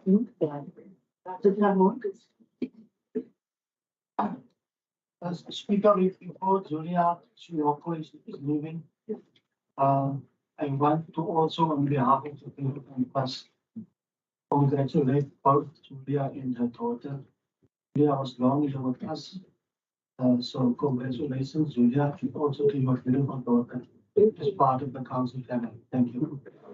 Thank you for the thank you very much. And they have the full recommendations. Can I please ask for a proposal in this regard? Madam Speaker, E165, replacement of the Democratic Alliance, the 8th Portsmouth Councillor in Gelman. I want to propose this item and wish Marlene welcome in this council. Marlene, we also know that you are a hard worker and you have the heart for the community. Keep on doing the good work to your people outside. And once again, congratulations. Welcome to the family of the Mossel Municipality Council. Thank you very much, all the lady writers. I'm going to call for seconder, so. Madam Speaker, I will support that beautiful proposal from elderly. Thank you very much, Councillor. Also allow me to welcome the members of the public for joining us. Trust that you will enjoy the fruitful council deliberations this morning. Is there any counter proposal to the proposal made by Alder Lady Ritter in terms of the recommendations from the court? It is to note, and then also Councillor Verma being assigned to the relevant committees. No issues from anybody. Thank you very much. The item that carries unanimously. Very welcome, Councillor Verma. We are then on item E166, the Code of Conduct for Councillors. In terms of the regulations for 2023, we have the recommendations listed points 1 to 2 to take cognizance of the circular. Can I have a proposal, please? I'm glad to the proposal, Speaker. Thank you, Councillor Donovan. Is there a seconder for Councillor Donovan? Madam Speaker, I will second that proposal. Thank you very much. Is there anything to from the lights of Councillor Puga, Councillor Baron, and Councillor Post in that order? Please speak up.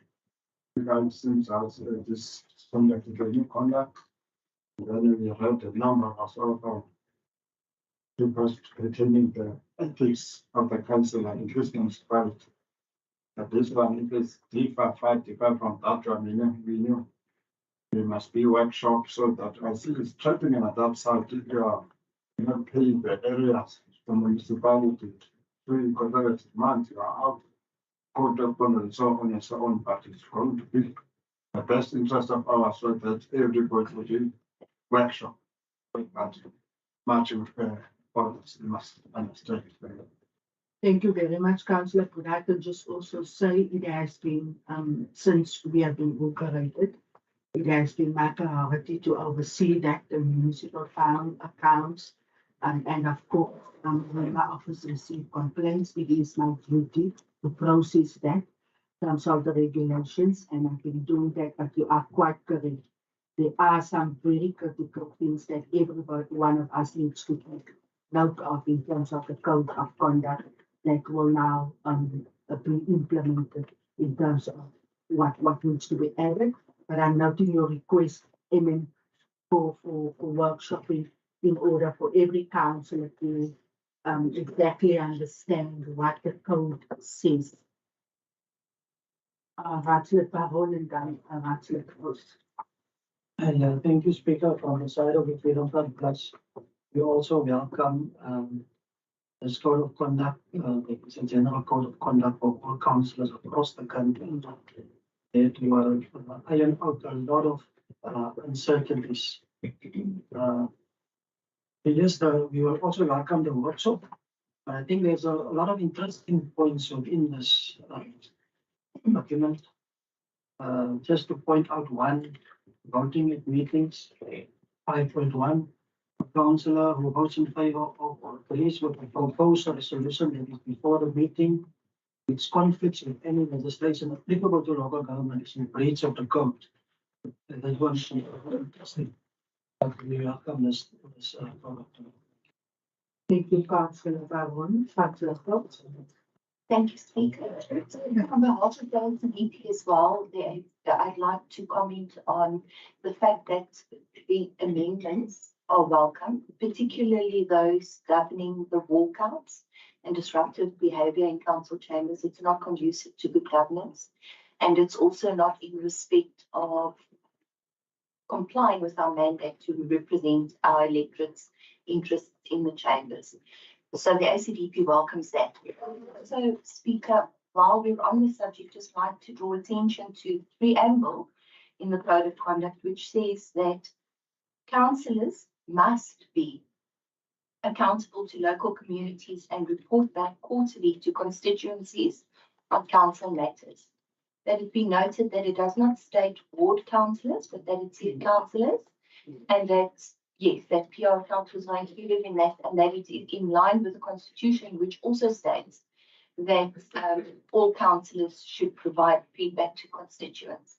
I raised that in a previous meeting when we discussed the policy regarding community halls. I see we do have a workshop scheduled for the new draft proposed one, and I hope to see that there be an inclusion that all councillors will be granted access to community halls in order to provide feedback to constituents. Thank you so much.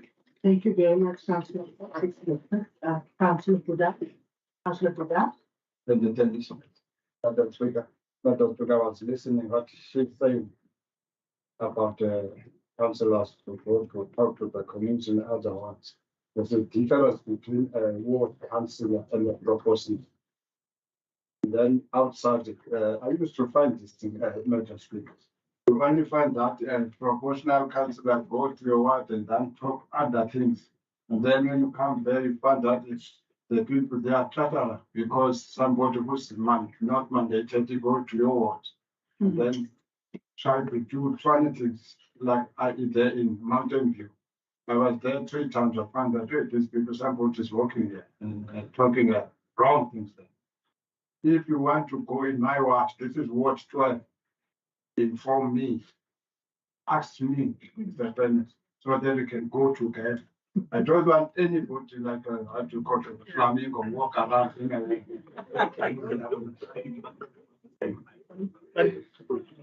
Thanks for making us laugh at this very hour.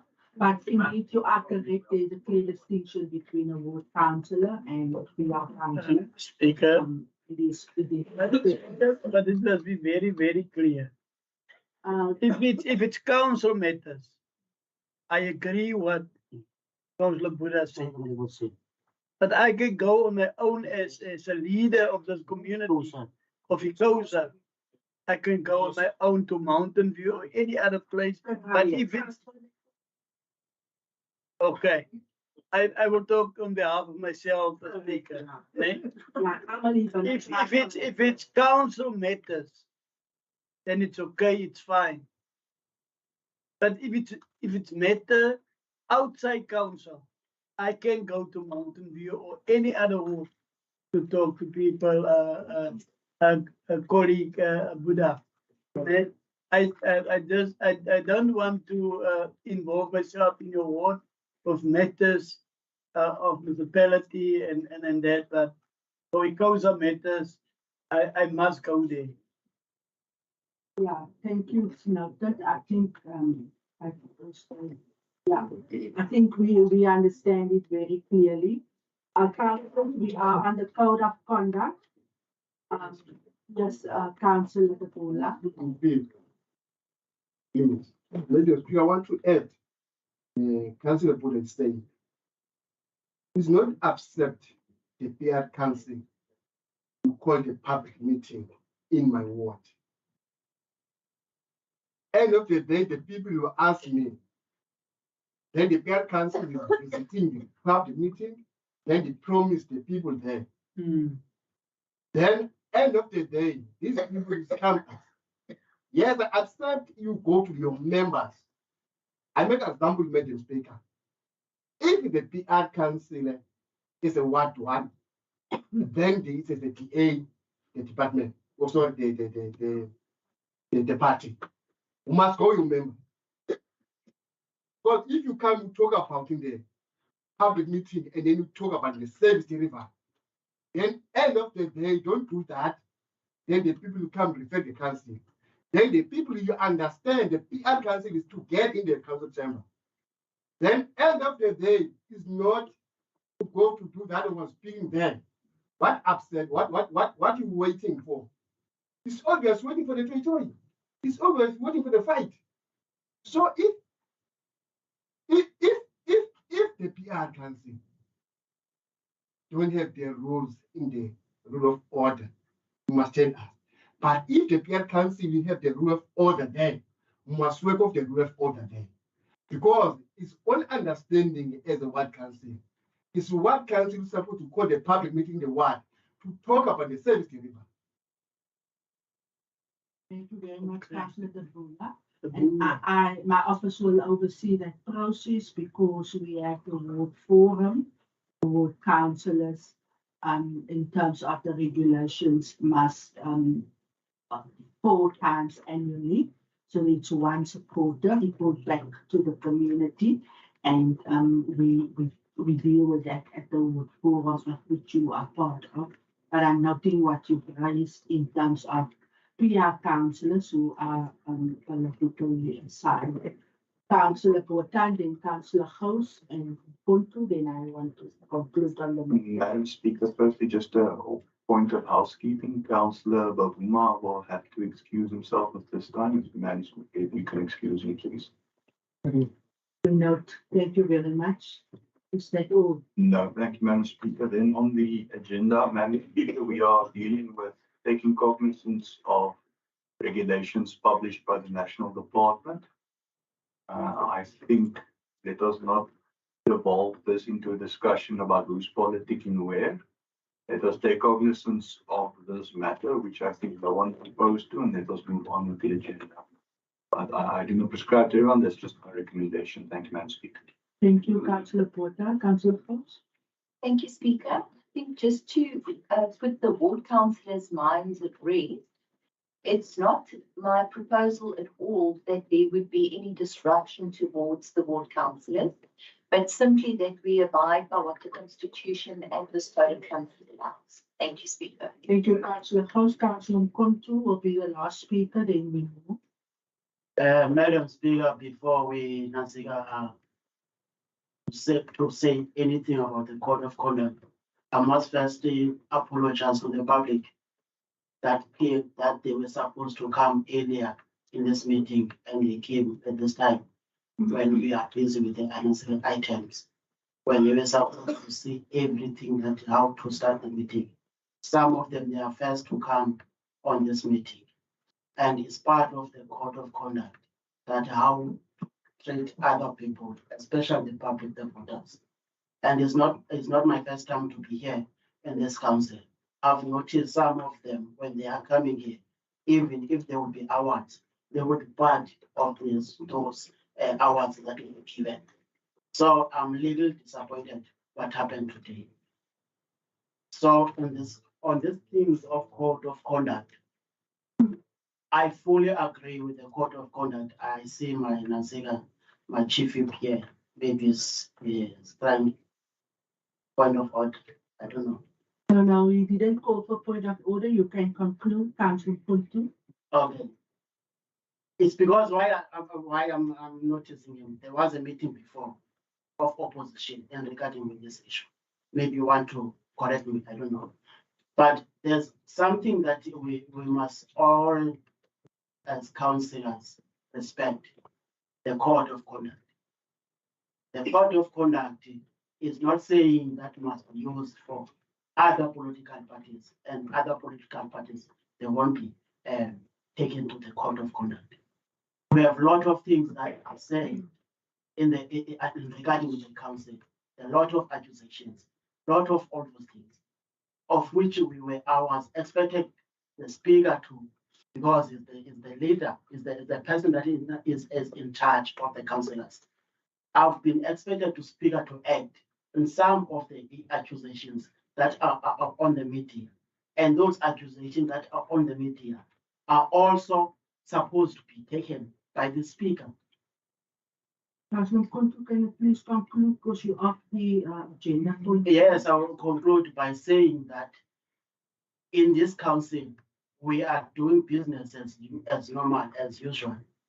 But when you go out there on the public, the business is not normal as usual. The people that were accused by the previous councillor, by Barker, in public, no, there's no clear statement. Madam Speaker. Now I'm on code of conduct. I'm saying point of order, you are not on the agenda point. Please switch off your line. Thank you very much. I would also like to welcome Leslie Prince, who just joined from the public. Just to put into perspective, because I fully understand that we now play for the audience. And when we go out here, people are now again gonna be told that the speaker abused the power. I wasn't afforded the opportunity to address the council and the format of the meeting today. We had an award ceremony, and in the gallery, members of this municipality who have served for 35 years was awarded, and they were seated in the gallery, and we did not have any space for the members of public. In terms of Rule 33 of the Rules of Order, the speaker must take reasonable steps to regulate public access, which I did, and we provided for in a separate hall access where we put up necessary logistical items for the public to be able to be part of the live streaming.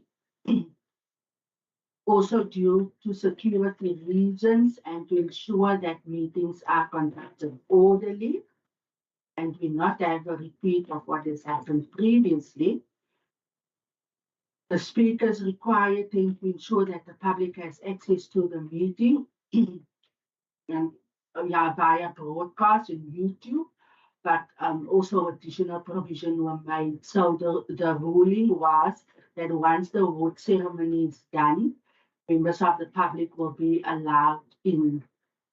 Sadly, in terms of what happened this morning, we only started with our council meeting now. We only started now. I want our guests to understand that we're now at the second item of the agenda. Just when you came in, we officially started the council meeting that was supposed to start at 9 o'clock. So please also accept my apology on behalf of council, but I'm happy that you are able to join us and participate in the business as members of public. Thank you very much. We then move to our next item. I don't know where the which is item E167. Madam Speaker. The use of the community hall by Madam the Speaker. IEC. Please switch off your light, Councillor. No, you interrupted. Please, You didn't finish. Please switch off your light. There was a point of order. You were totally off the point. Then I was waiting for the point of order. I am asking you for the third time to please switch off your light, Councillor. You must give me a chance. I'm asking you for the fifth time to please switch off your light, Councillor Kuntu. We are on item E167, the use of the halls for the IEC.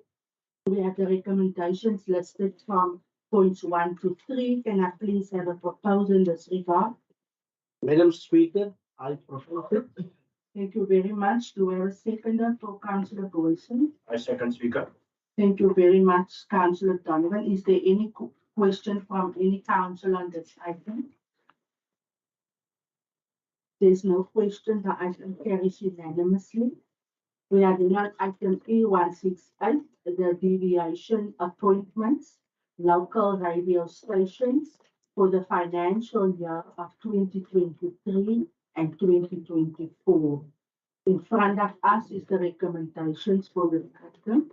For council to take cognizance in terms of the deviation appointments, and also cognizance be taken in terms of the radio stations listed, each be paid that amount inclusive of that. Can I please have a proposal? Madam Speaker, I propose. Thank you, Councillor LaRue. Do we have a seconder? Thank you, Madam Speaker. I give it second. Thank you very much, Councillor Jalamani. Is there any questions of clarity from anybody? I see the light of Councillor Barholi, Councillor House, and then Councillor De Brula, then Councillor Kuntu in that order for item E168. Speaker, thank you. All of the Freedom Front Plus might be a season about the point. This is a very good suggestion that we have here. But the problem that we have is they are talking here in the item about contracting, but we never saw the contracts because there's certain issues that we have when we do this radio stations and stuff. Because as political parties, we want municipal affairs to be on the radios that we approve here in council. We don't want political issues on the radios. And the fact that we don't show the contracts, that means we can't support the item because we don't know what is standing within the contracts. Say for instance, we don't want NPCs and a lot of other stuff. So if we don't have the content, then how can we approve the item? So that is our problem as the Queen of Unplus. Thank you very much, Councillor Baron. Councillor Hans. Thank you, Speaker. First of all, I'd like to say that the NCDP welcomes the fact that the municipality wants to speak to residents directly on matters concerning them. You'll be aware of the fact that the ACDP has for many years been saying informed people are happy people, and I still believe this. So for that reason, I'm not against the item. Speaker, what I would like to, however, mention, and this not specifically an allegation or an aspersion on the municipality, but if there could be some form of or a clause in the contract that assures the service provider that they are not obligated to censor media that comes to them because they now have a contract with the municipality. I'll just give you an example. 2 radio stations that are mentioned here that previously aired ACDP media releases no longer do so for the last year and a bit that they've actually had a contract with the Mossel municipality. And we find that even the Mossel advertiser is sensitive to what they place because they are dependent on the advertising revenue that comes from this Mossel municipality. And I'd like us to see us somehow protect the democracy and the rights of other political parties also to be heard in the media space that we have available in Mossel. Thank you. Thank you, Councillor Hans. It's noted. Councillor De Bula. Inkosi Madam Speaker. Madam Speaker. The item 1, Mr. 8. Ngifuna ukuqonda mna Madam Speaker. Angibana ngibheke phambili. Ingaba ngiyo-appointwa kwezi-deviation license izinto eziqwalaselayo kakhulu ukwenzela kudibeyithwe nomali sokuswa kuyo. Into abangabuze lo mbuzo Madam Speaker yinto yokuba sake sabuza apha ngaphambili. Sinengxaki yebala laseBarcelona engalifumana imali kumasipala. Then why ngokwenza i-deviation kwelaa bala? Lo mibuzo mithathu endizokuyenza kwe-follow-up question. Thank you very much for your question of clarity on the DDIC process. Councillor Kuntu. Madam Speaker, it's very difficult to entertain these items. The reason why I'm saying so, we as ANC, we're of the view the previous item they were supposed to be dealt with because the way they deal with the previous items was unconstitutional. So before we go with this one, we're supposed to deal with those ones.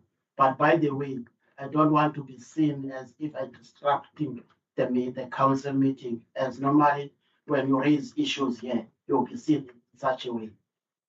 Mine here is the same as Councillor Dumula is saying, and the question, I also concur with the question from the Freedom Front.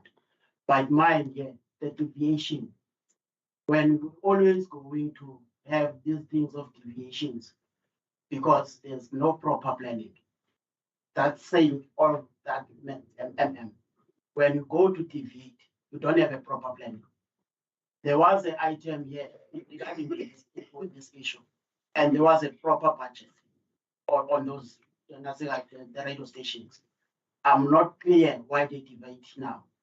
We've been asking, as Councillor Dumula saying, that there's a number of issues that were supposed to deviate.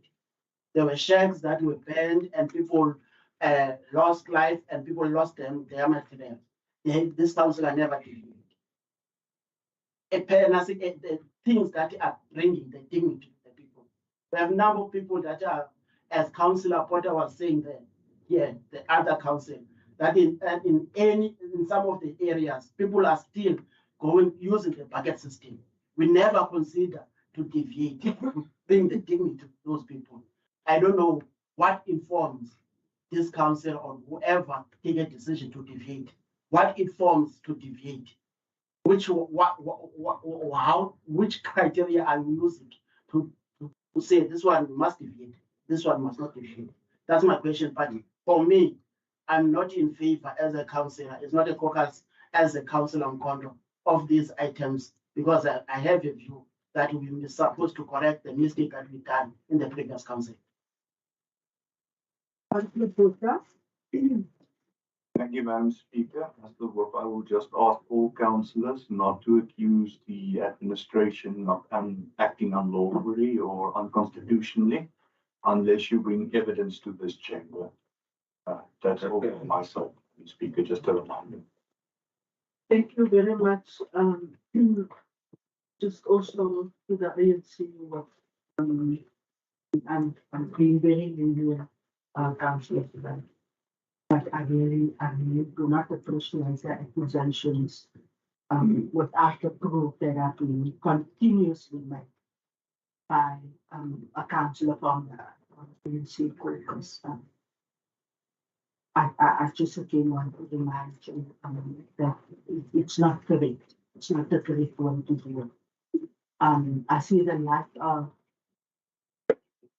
Can I have the light for Councillor Buddha, please? Madam Speaker, Councillor Buddha. Madam Speaker, I want us to have at your court, 12 minutes call for this for that. And I want to call something. Before you leave, can I just ask that the municipal manager just please respond, Councillor Buddha. Remember the question by Councillor De Bola in terms of clarities around the deviation, what informed this process and why do we have this item? Thank you. Thank you, Speaker. Maybe I can start with what Councillor Baron asked. We've got contracts in place, and we will be glad to tell the councillors the agreements that we have for the radio station. Speaker, you will know that we always bring items to council as far as deviations are concerned. Supply chain process, we bring them monthly and we get answers. Sometimes questions are asked and so on. This specific item, Speaker, I deemed it necessary. You must remember, council are not involved in supply chain issues. This is a supply chain issue. We don't ask council to approve this item. We ask council to take cognizance. We've got 4 community radio stations in Mossel Bay, of which 3 we have agreements for many years. And then Tambo FM came. And we included Tambo FM also. The reason why I brought it here, Speaker, is just to show council that we are transparent. We've included all 4. We even say how much we pay them there to see that everybody is dealt with equitably. The agreement we have in place exactly points out what the requirements of us as a party is, as well as the radio station as a party. So Councillor Baron, we will gladly bring the contract. It's not an issue. We've got it there. And then as far as Councillor Close is concerned, Chairperson, it won't be right if we write into agreement what she has requested about the people. You must speak to the radio stations themselves, and to speak to the advertiser. I won't be acting properly if I tell them I want to put A, B, and C. We from the administration side, we don't mix politics and administration there. When we speak on the radio, it's about service delivery issue, not politics. I'm aware that before the elections, the political parties will go to the radio stations and pay for the services that they have. So Speaker, the question about deviations and so on, we brought deviations all the time. And this was I didn't have to bring it to council. The municipal manager have got the delegation and the authority to approve any deviation. I just thought it will be well. You can see my name is standing there to make it to show council that we're treating all the radio stations equitably. The questions about other issues about deviations, councillors can come and speak to us. We are not afraid to open the books and to explain to them. As Councillor Close many times in this chamber ask questions around deviations, which we report to council on a regular basis. Thank you for your clarity, Councillor Buddha. You still want to focus? Focus granted. Thank you.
The ANC has scored for 10-minute caucus, the not in fact. Councillor, Madam Speaker, if I may be afforded a minute to approach them. thank you very much. We'll then wait for 1 minute.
Councillor, Thank you, Madam Speaker. I have approached the ANC in their caucus and they've indicated they will be with us shortly. thank you very much.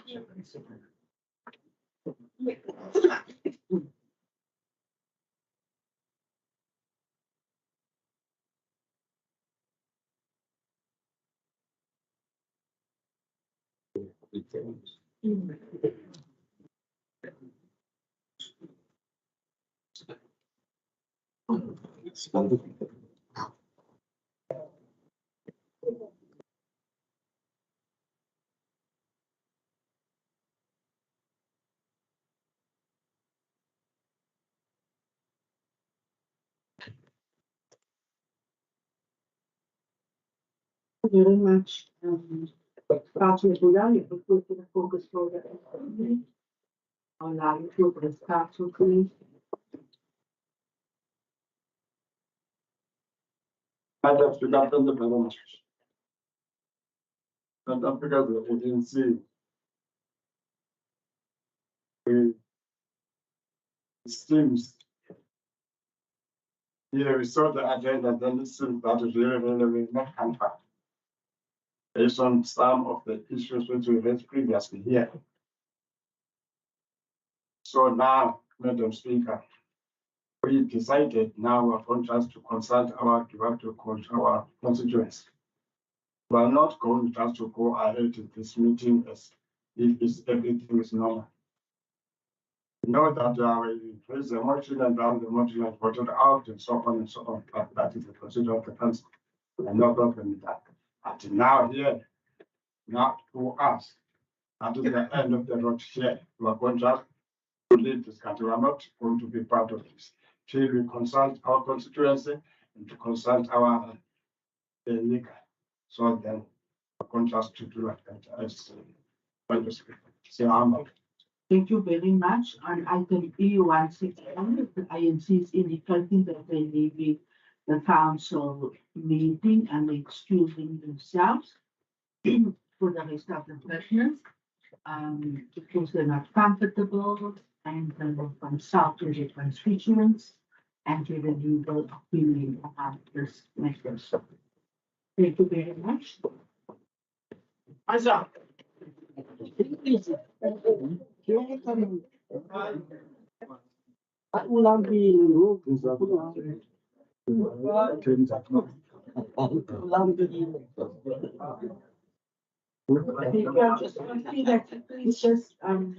quiet. If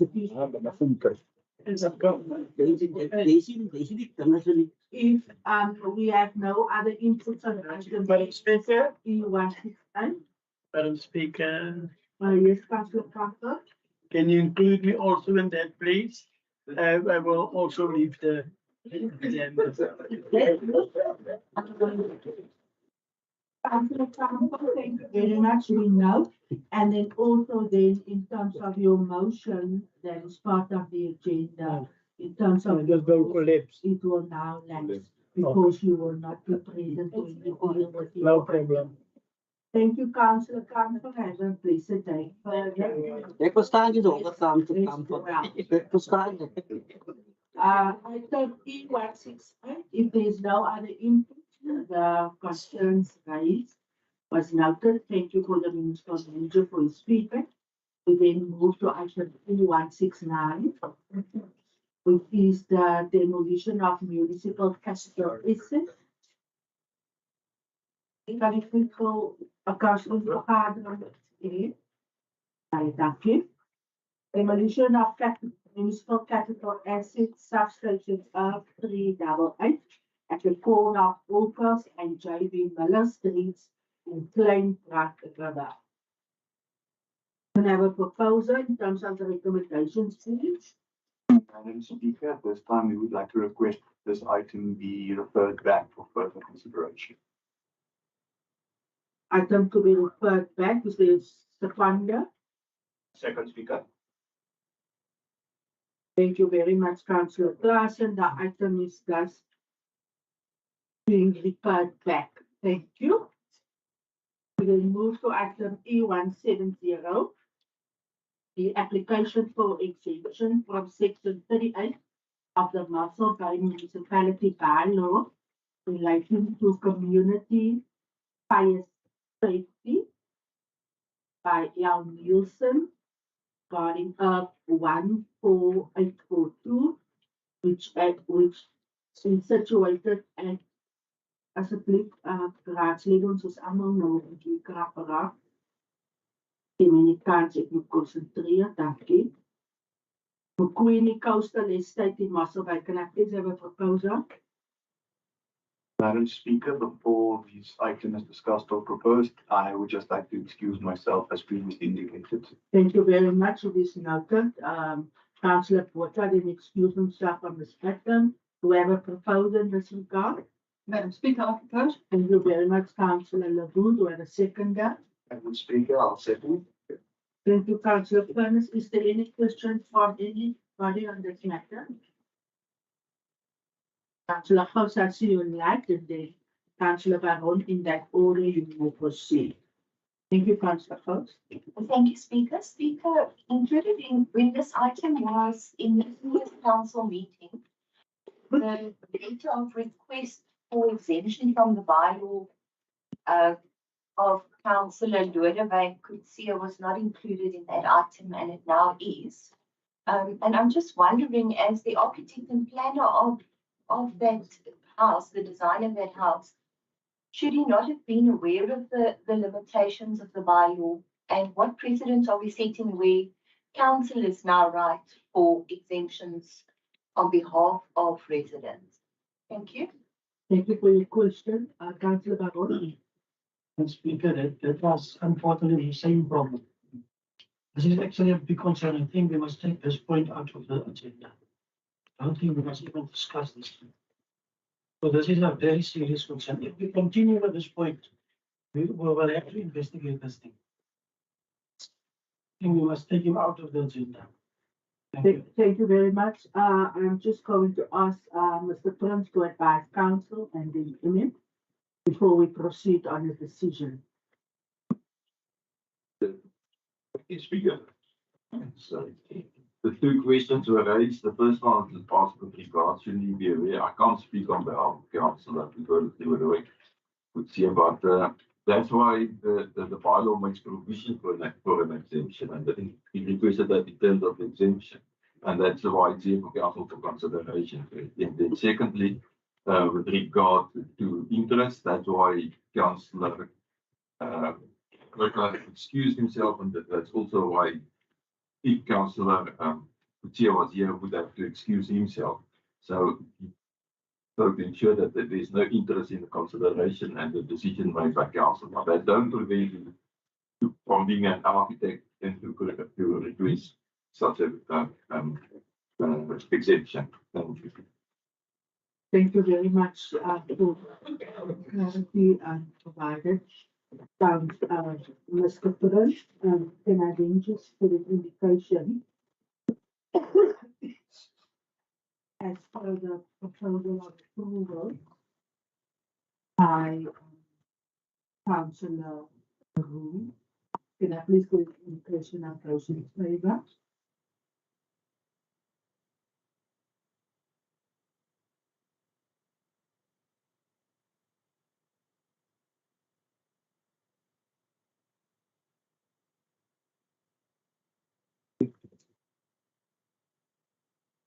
Thank you very much. Just the position then of the Freedom Front and the ACDP on the record, please. Councillor House, you may proceed. Abstain. Thank you, Speaker. Thank you very much, Councillor House. Councillor Baron. Speaker, the Freedom Front places claims the state totally against. Thank you very much. That is recorded as such, Councillor Baron. Then move to the next item. Just ask Councillor Brenda to please come back to the Council Chamber. Item E171, the Provisional Finance Management Report for June. This is our Section 52 report in front of Council, with the city recommendations for Council to take cognizance and then for Council to review and consider the report and the quarterly amount associated to the cost containment policy. Can I have a proposal in this regard, please? Proposed, Madam Speaker. Thank you, Councillor Furness. Is there a seconder? Thank you, Madam Speaker. I will second. Thank you very much, Councillor Mayor. Is there any questions from anybody on this item? I see the light of Councillor Baron. Yeah, thank you, Speaker. Speaker, due to time claims from the House, there was concerns that he wants us to take to Council. So I just want to read our concern, because there was a time frame that we couldn't get, it couldn't be part of the agenda. You're referring to your intent committee. Yes. Yeah, thank You you. may proceed. The concern that Councillor House had is that she said that I'm concerned about the collection period of debt, but also the amount of bad debt that we are writing off. She also mentioned the current economic conditions and are concerned that with the increases that have just been implemented, we will further see a rise of bad debt. So let me just build it also in the minutes. Thank you. Thank you very much for that. Also very important in terms of the comments by Councillor Host to the impact. Councillor Host, your light is not on. Okay. Thank you very much. Council then does take cognizance in the section 52 report with the input made by Councillor Baron from NPAC. Item E172, the disposal of capital assets. In front of us is the recommendation for Council to approve. Can I please have a proposal in this regard? Proposed, Madam Speaker. Thank you, Councillor Furness. Do I have a second for Councillor Furness? Yes, Madam Speaker, I will second. Thank you very much, Councillor Annie. Is there any questions from anybody on this item? Councillor Baron, you may proceed. Yeah, Speaker, we don't have us will abstain this item. Because of the reason that we have for abstaining is for there's the not known locations. We have not a location for 1.3 million. Don't know where this asset is a problem was. So we will abstain from this item. Thank you very much, Councillor Baron. Councillor House, would you also like to put your position on record? Thank you, Speaker. Yes, I also looked at the item, and if I can just get some understanding on the way the item was written. For example, it says unknown location, but it's upgrading of compactors. So if it was just a compactor and unknown location, I would think it was lost. But it says upgrading of compactors, so I'm not exactly sure. Just get clarity on that. And then also there are some that state unknown assets. It's wire fence mesh and so on. So I don't, if it was stolen items possibly, how we would handle that. But calling it an unknown asset doesn't make sense to me because it's a known asset. Sorry, I'm just trying to understand the language that was used. Thank you. Thank you very much. Councillor House, I am going to ask the CFO to provide clarity on the question raised by Councillor House. CFO. Speaker, with regards to there's an unknown asset. The reason is currently is, what do you call it, documented unknown asset is when the asset count might have been done. There's confusion as to what is there now and what was there previously on. So currently, we're not sure. There might have been a fence there now. What is that fence? Wire mesh. But currently, as it stands now, that item isn't there. There's something else in this place. So we're thinking it might have been incorrectly reported at that point in time. But if you can understand that.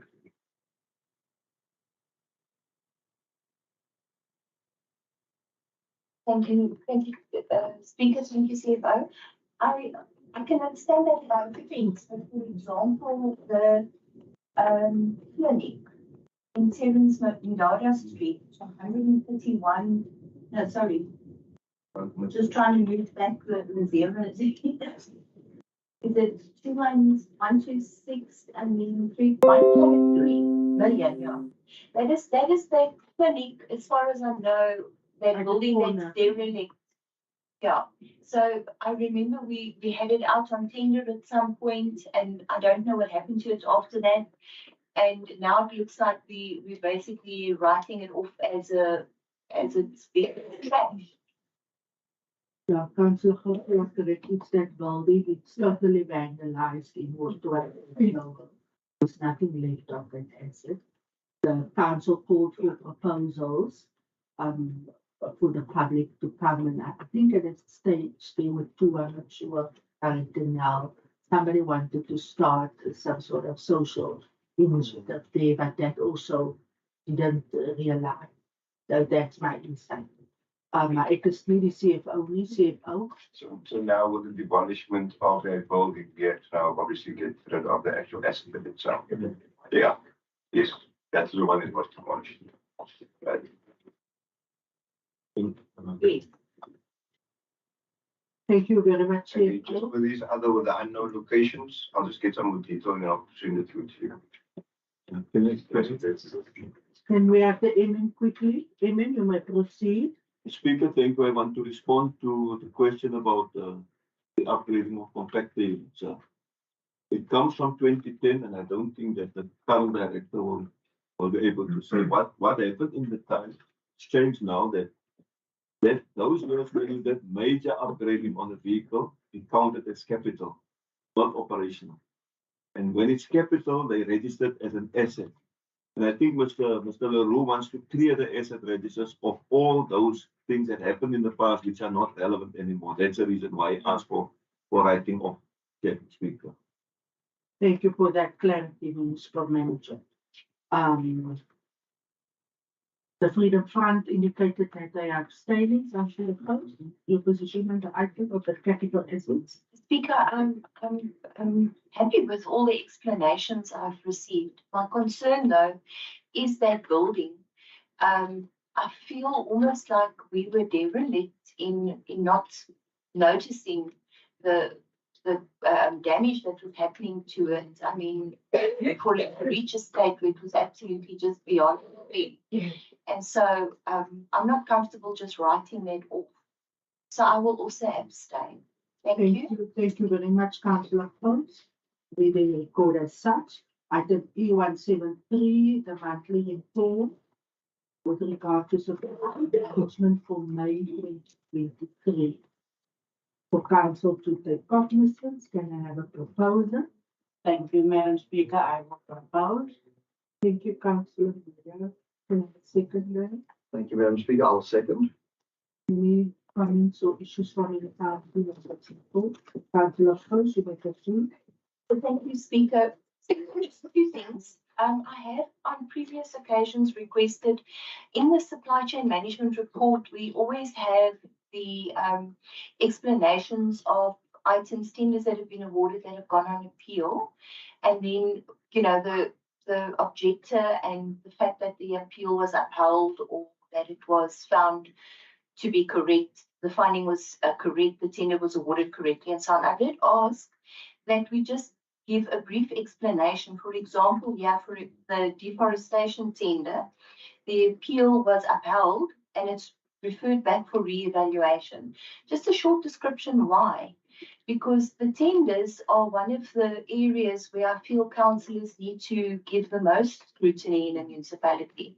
And so just a short description about why it was upheld or referred back would be helpful in the report. And then I want to just come back to, no, sorry, that's the next one. Thank you. Thank you, Councillor House. Emily. Thank you. Thank you.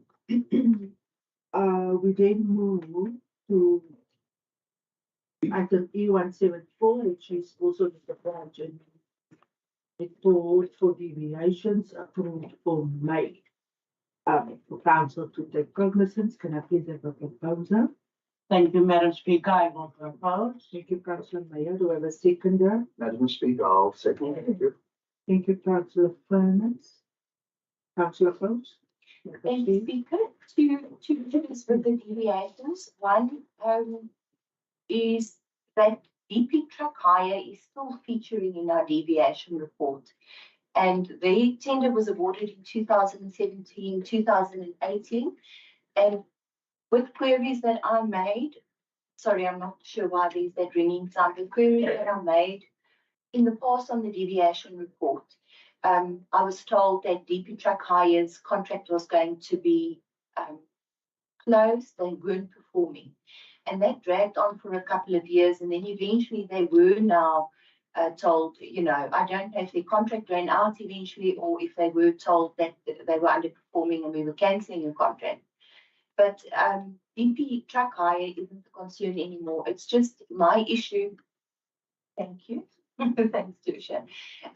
My issue is that we need to have some kind of a system in place that we pick up quicker when a contractor is not performing. I previously asked with the impact meetings that part of the report should include a section on contractors who are not performing so that can be actioned sooner. I think it will decrease the amount of items on our deviation report and would make us more efficient. And then the second thing that I'm concerned about is the item or the deviation for 92,000 Rand to Mr. Len Mortimer, the expert that's called for the Director Community Safety.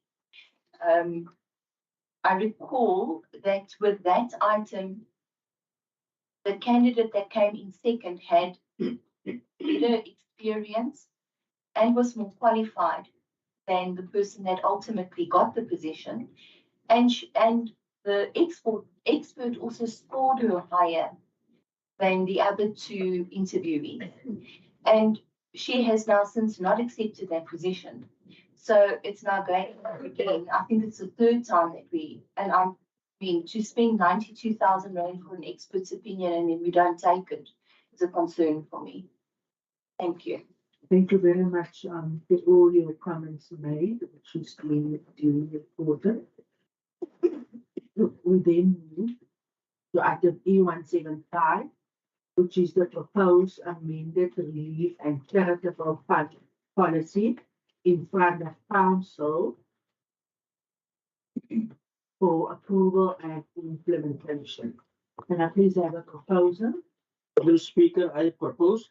Thank you, Councillor Wilson. Seconder. Madam Speaker, I'll second. Thank you. Thank you, Councillor Furness. Is there any questions from anybody on this item? I see the light of Councillor Baron. You may proceed. Speaker, before I ask, I just want to indicate that Linda is ready to leave now. Thank you, Mr. Lindenberg, for staying late. Thank you very much, Councillor, and I wish you well. Thank you. You are excused. Thank you, Councillor. You may proceed, Councillor Baron. Yeah, maybe I don't understand this point properly. Maybe the MM can explain if I understand it correctly. My understanding is that this is from 5 years back. that we need to approve now. And just explain the reason for us to go back to 2018, if I'm correct. If it's so, I want to approve. Thank you, Councillor Baron. I'm going to ask that Mr. Prince just respond. Now, Speaker, thank you. Now that the reference was only referring to when the previous council resolution that we was. So there's no time frame connected to the amendment. Perhaps I can just reach out on the reason as well for bringing back the amendment.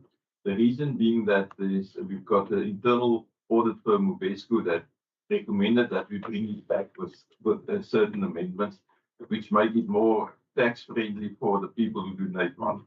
That was the reason we bring. Thank you very much, Councillor Baron. You comfortable? Thank you very much. The item thus carries. We are on item E176, page 1194.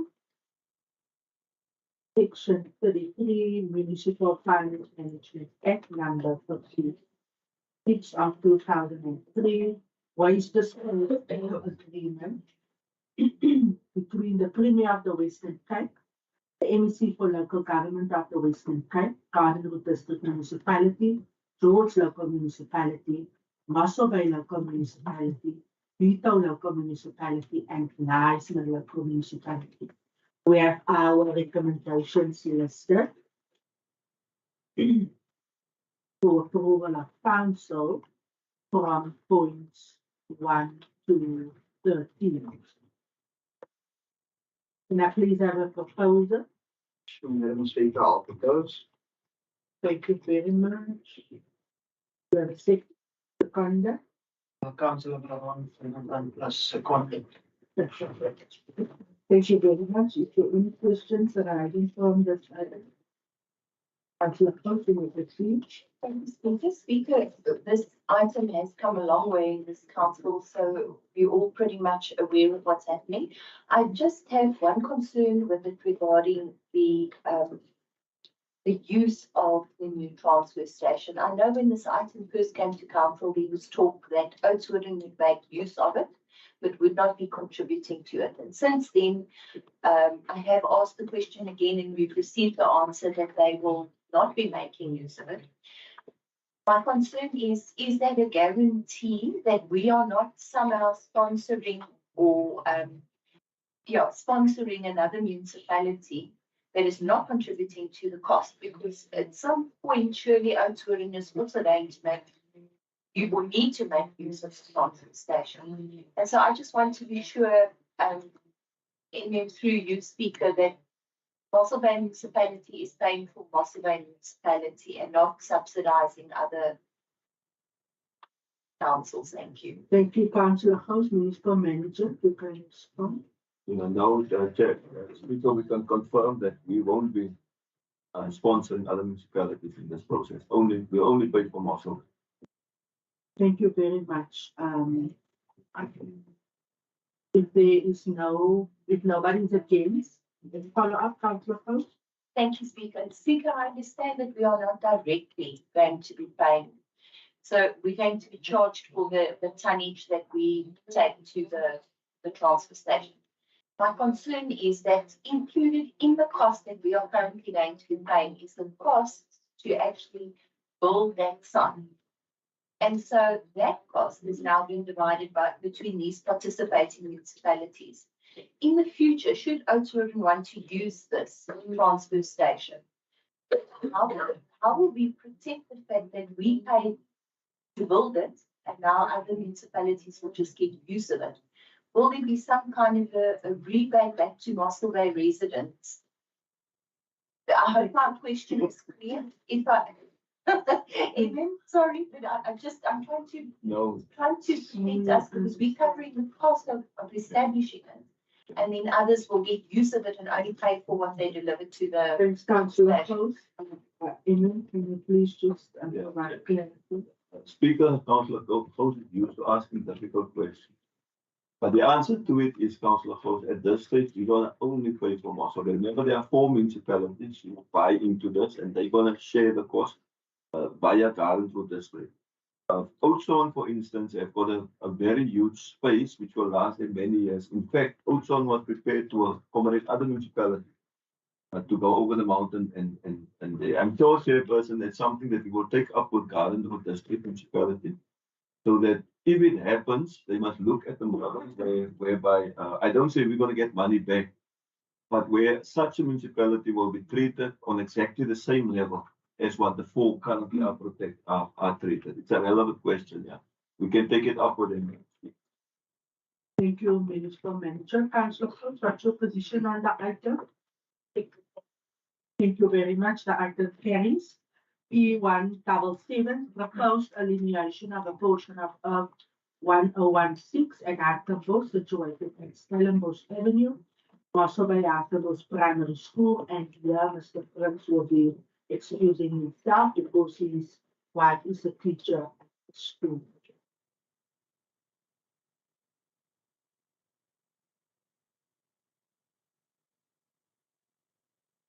Can I ask for a proposal with reference to the recommendations? Madam Speaker, I propose. Thank you, Councillor Leroux. Do we have a seconder? Do we have a seconder? Madam Speaker, I will second. Thank you very much, Councillor Zalma. Is there any questions of clarity? Councillor Gous? Speaker, thank you. I have no objection to us offering this land to Hartenbos Primary School. I had the pleasure of visiting there the other day, and it's a excellently maintained school. My concern, though, is that we are not treating all schools fairly. I recall when I just came into this chamber, we had an issue with Milford Primary School also requesting to buy a piece of land that they're currently renting from the municipality, and they were told no. I'd like to know why we are not consistent in that. Why are we allowing some schools to purchase land for the same reason, actually, a pavilion? And Milford Primary School was denied that opportunity.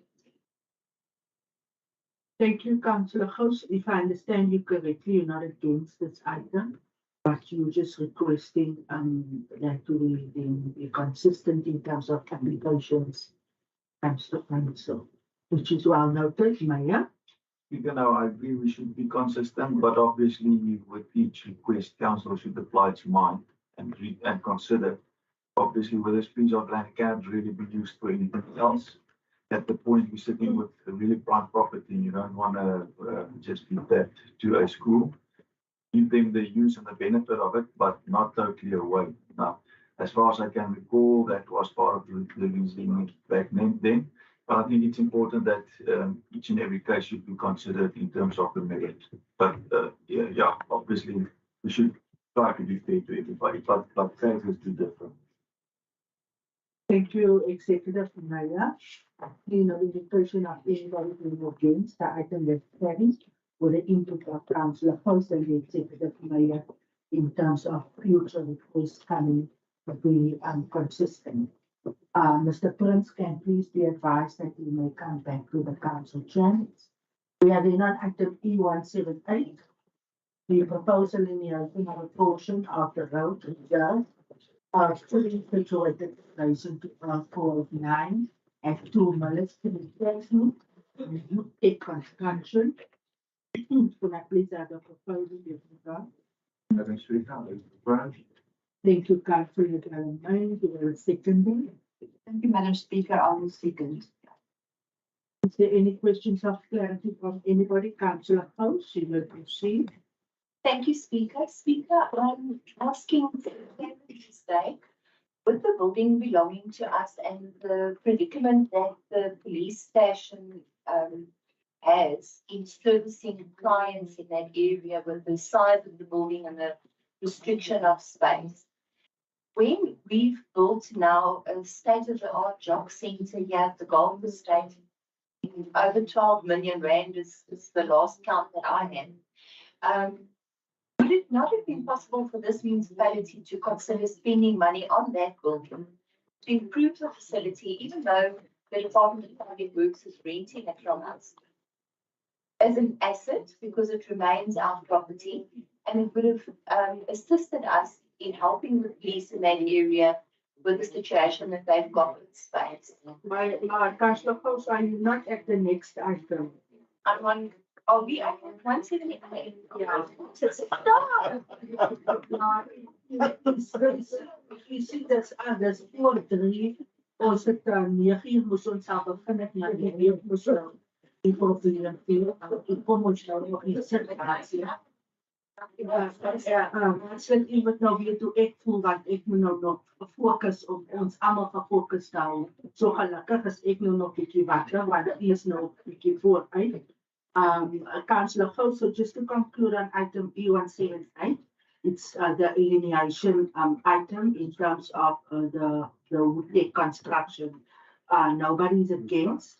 The item does carry. So we are now at the item of which Councillor Post has spoken to, E179, lease renewal by the Kwanangaba Police Station.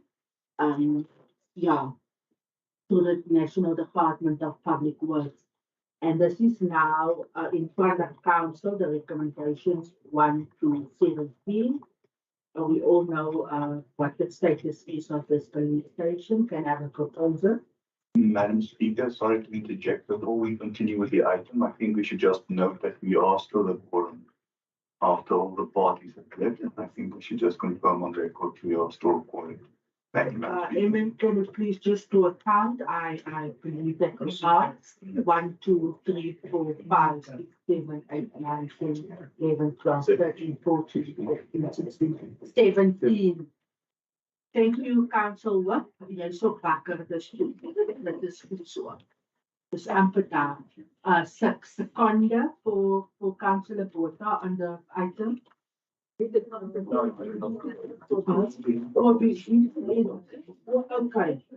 Sorry. Councillor Bumbu, I see your light. I'm asking for a proposal. Yeah, thank you very much, Chair. I want to propose this item, Chair. And secondly, I just want to confirm that we are going to set the register on the site. Payments registered. Second for Councillor Bumbu. Madam Speaker, I think. Thank you very much. Second. Thank you very much, Councillor. Councillor Gous, sal u weer vir ons die vraagie stel? Dankie. Please help to give a concise version. I just wondered if, since we know what the situation is with the Kwanangaba police station and they're serving in very difficult circumstances, if it wouldn't have been wiser or even now to still consider spending money on our assets to improve the situation there for the police, because we have constitutionally taken up the mandate to ensure the safety of our residents. Thank you very much for your question, Municipal Manager.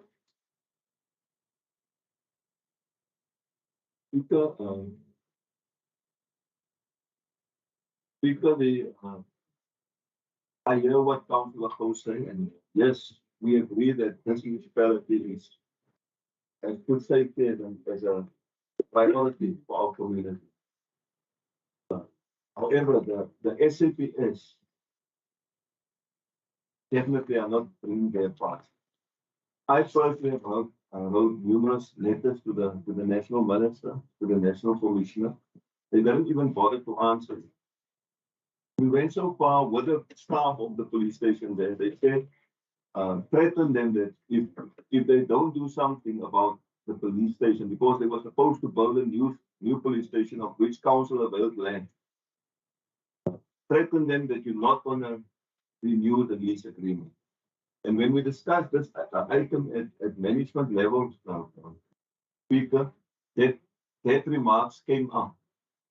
The notion that we shouldn't renew it. But then we said, no, we cannot say no and not renew it. Otherwise, it will be bad for council and so on. We take note for what Councillor Gous says, Speaker. I cannot answer here why we cannot spend money on that building. You will also recall that this year's capital budget was approved with a deficit. So council really don't have money to spend on that building at this stage. It might be a point of discussion for future budget. Speaker, I don't know if I've answered the question. I see Mayor like to also on.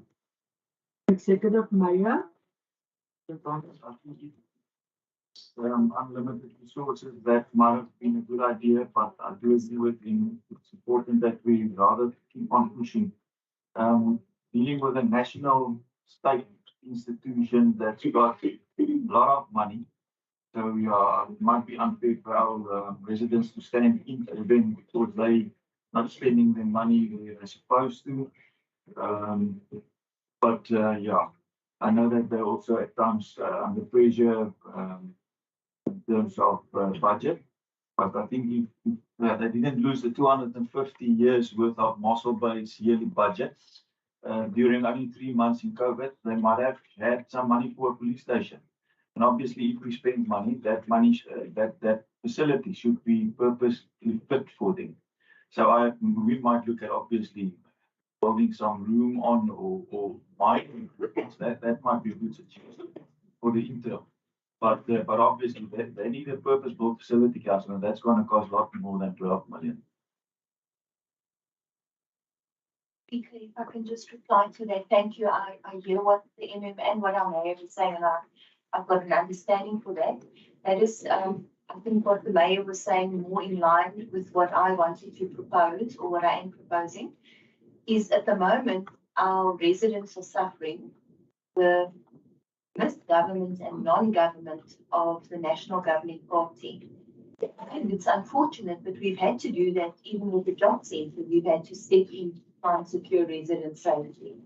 And I don't want us to discriminate about where we do that. I understand the job operates across the whole of Mossel Bay.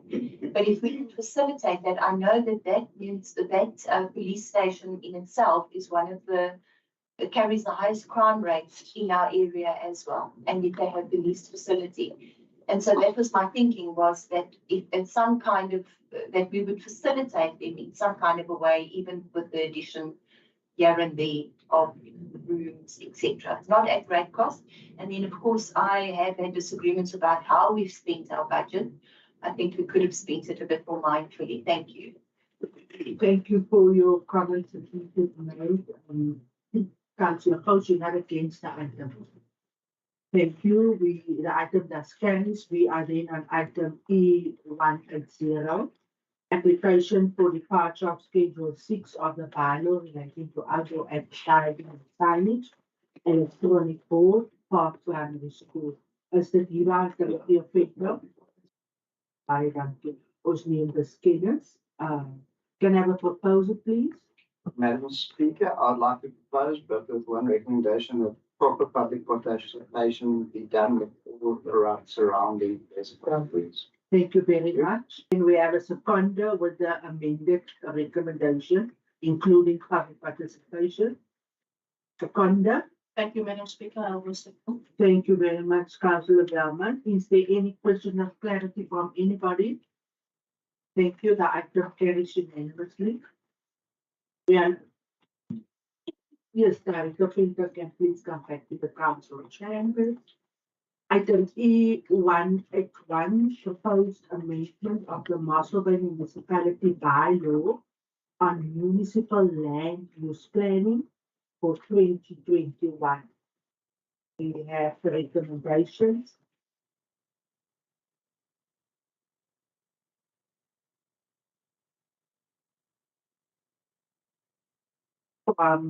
Point 1 to 5. Can I please have a proposal in this regard? Madam Speaker, at this stage, we would like to refer this item back for further consideration. Thank you. Thank you. Do we have a seconder for Councillor Porter, who is referring the item back? Yes, Speaker. I thank you. What's the question?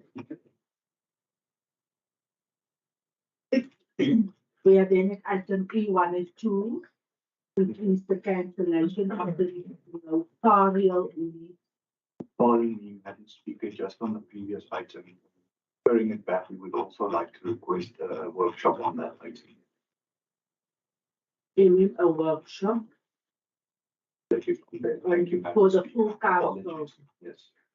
Noted, thank you, Councillor Botha. Item E1 and 2, one, the cancellation of notarial lease agreement between Mossel Municipality and the Hartkambosch Founding Fund, situated at Rimland Avenue in Hartkambosch. And then secondly, the application to lease a smaller portion of the earth by the Hartkambosch Founding Fund. Can I please have a proposal, yes, Speaker, I propose. Thank you very much, Councillor Babu. Do we have a second there? I don't speak, I'll second. Is there any questions of clarity from anybody? Councillor first. Back to the item now. The cancellation of lease and application to lease a smaller area of work. Sorry, was the bowling club the initiator, or did, I think the item does say, I just can't recall now, or did we approach them because we wanted to use the land for parking in the wash bay? And if that is the case, obviously parking, I can understand in the wash bay, it's now construction costs again. I know we wanted to do that to my yard as well, but if it wouldn't be cheaper to just contract the company to wash our vehicles. Thank you for your question. Is there anybody else? Mr. Prince or Emin, to respond, please. Thank you, Speaker. The idea was for referring the agreement back initially was to make provision for the Director of Security Services. So I think to park vehicles, etc. around that area. In the meantime, all the negotiations came to light that there was a need from the bowling club for a third bowling green, and there was compromise made that they still be given the land, but smaller piece of land in order to accommodate some parking. Thank you, Speaker. Thank you for that clarity, Mr. Prince. Councillor Post, you covered. Except for the car wash. The car wash. I'm not sure. I don't think it was a car. Well, no, it was it can't be. I think it was a. It's not a wash bay. I think it was a. Yes. Okay, because the item does say. Thank you very much, Councillor Gous. Your position then on the item. Thank you very much. The item thus carries. Item P183, application for consent to implement further improvements on 3794 at the Municipality Point Caravan Resort. Madam Speaker, I propose. Thank you, Councillor Wilson. You have a second here. I will second, Speaker. Thank you, Councillor Claassen. Is there any questions of clarity from anybody? See the light of Councillor Post. You may proceed. Thank you, Speaker. First of all, I'd like to thank the municipality for saying that they're going to ask that the upgraded or the tennis courts will be available to all and not just resort visitors. What I would like to ask them is the fact that we're saying the tennis courts are going to belong to the applicant. With all other lease agreements that we have, when improvements are made to the property, we state in that contract specifically that the improvements become the property of the municipality. You know, it's to our advantage if the leasee improves something that they're renting from us. But in this case, we're granting the leasee an opportunity to remove the tennis courts. I don't know how you would do that, because it's also, yeah, if I could just get clarity on that, because I would also like to once again see that we treat everybody the same way. Thank you for your input and comment, Mr. Prince. Councillor Flynn. Speaker, okay, these are not yet schools, they're paddle courts. Now, paddle courts is a different thing. It's a very new sport that's come. It's a European sport, and that's actually a physical item that the person can pick up and down. So it's actually quite a nice and unique thing coming from Mossel Bay. And I guess they're just safeguarding themselves, because if they lease ends and they still want to use it somewhere else, they can just knock it up at any other field. Thank you very much. Thank you very much, Councillor Prince. Mr. Prince. Yes, Speaker. In the other cases, it's a fixed. This one is not fixed. Thank you very much, Councillor House. You're not against? The item carries. Thank you very much.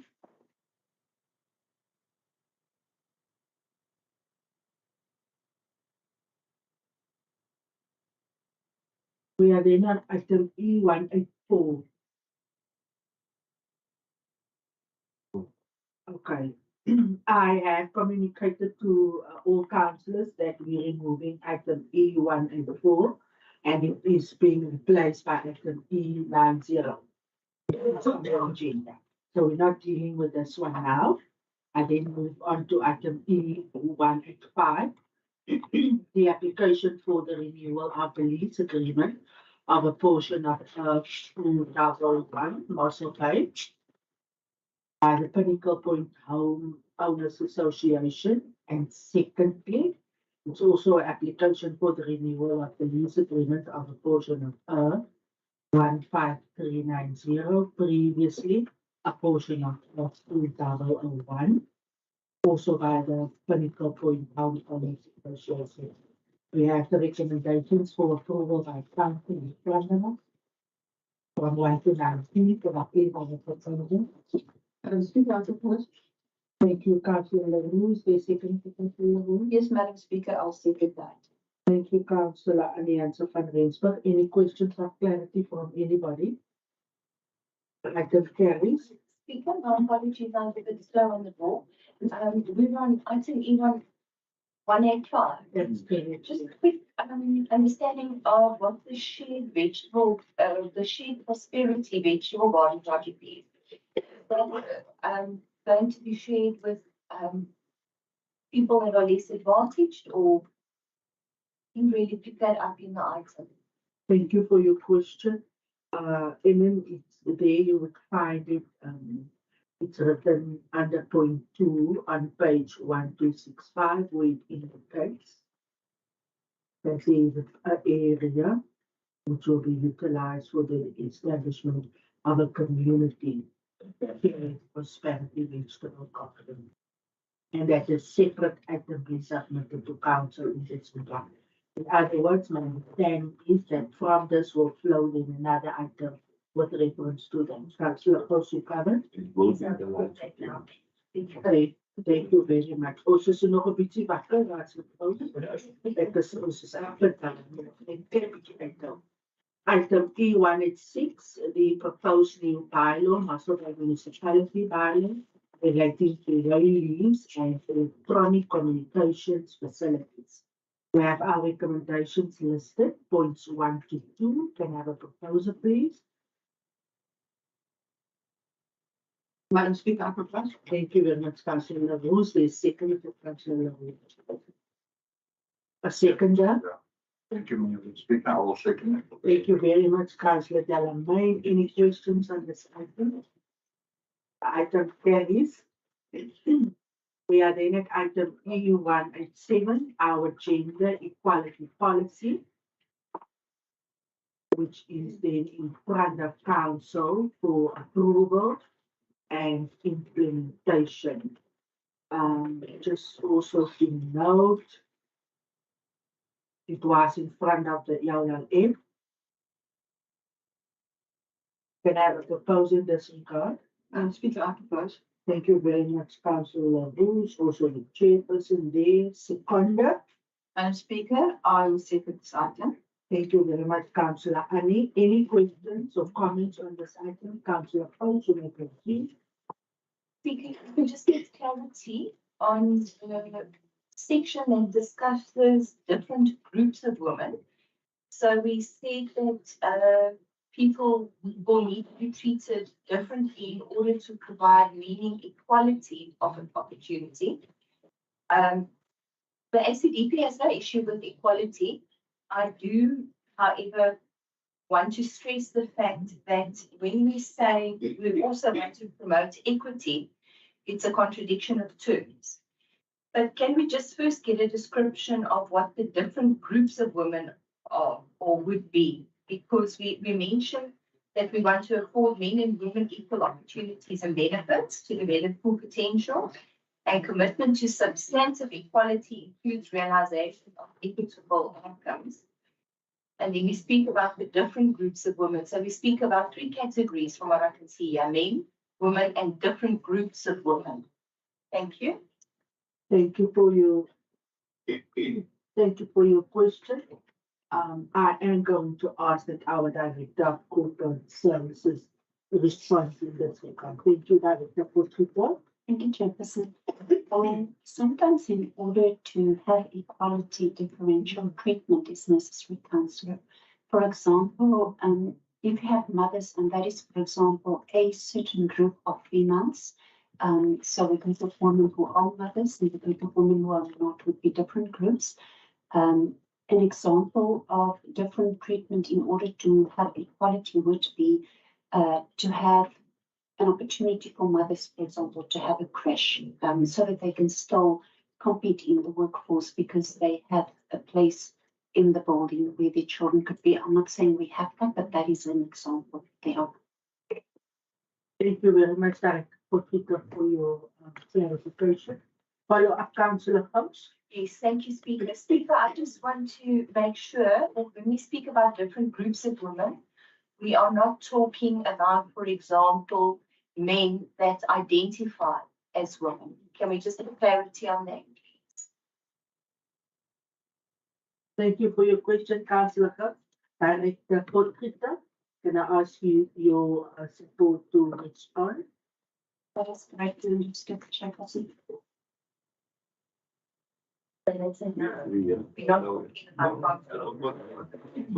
No, we're talking about women, Councillor.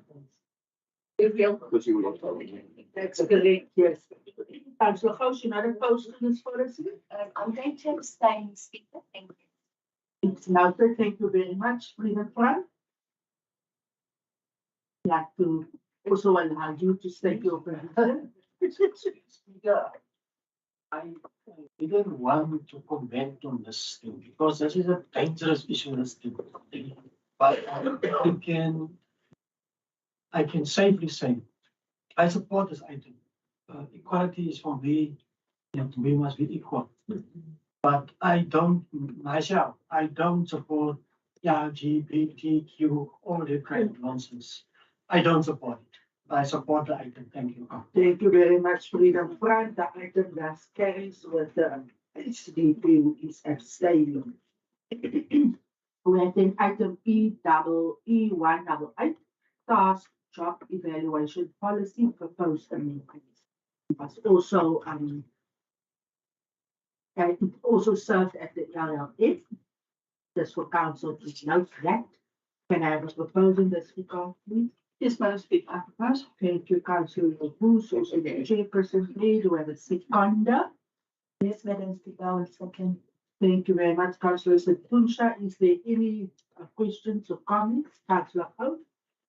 Speaker, my apologies, but because of the question I should have submitted, I just never had a chance.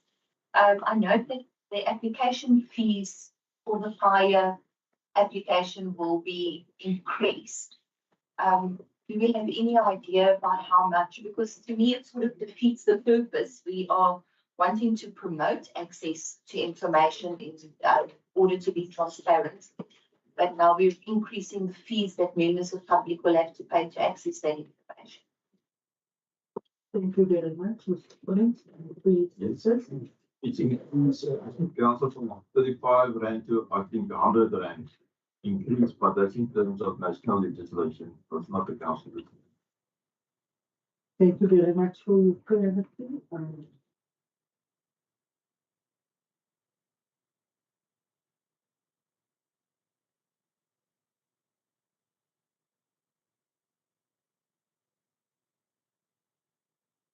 Dit is ons nou genoeg.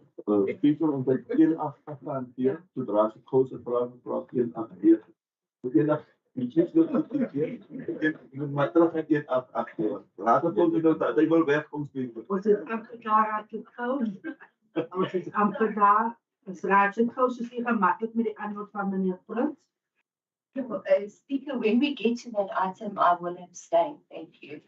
189. Okay, so we then on 189 now. We see, Rasid Bota. No, Speaker, if we can just confirm that we've concluded on item 188. We have concluded. We then on 189, Councillor House. Councillor House is abstaining. Thank you very much. Can I have a proposal in this regard? Because we need a proposal. Thank you, Madam Speaker. I will propose. Thank you very much. Can I have a seconder? I was second speaker, thank you. Thank you. Anything from the Freedom Front? Are you comfortable? Thank you very much. Item carries again on item E190, which is a replacement of item E104. This is the proposed deed proclamation of a minor road 6803 on portions 64, 65, 66, and 130 of the farm Hartenbos, number 217, situated south of Monte Cristo and west of the N2 Right up as we have the recommendations 1 to 4 for council to consider. Can I have a proposal in this regard, please? Yes, Madam Speaker, I would like to propose this item. Thank you very much, Councillor Annie, who's still very much full of energy this afternoon. Thank you, Councillor Porta. Madam Speaker, I will second. Councillor Porta, is there no Councillor Annie is just fresh Councillor Baron, which does help at this very hour. Is there any questions of clarity from Councillor House? You may proceed. Thank you, Speaker. Just to confirm, we are on item E191. We are on item E190. It's you.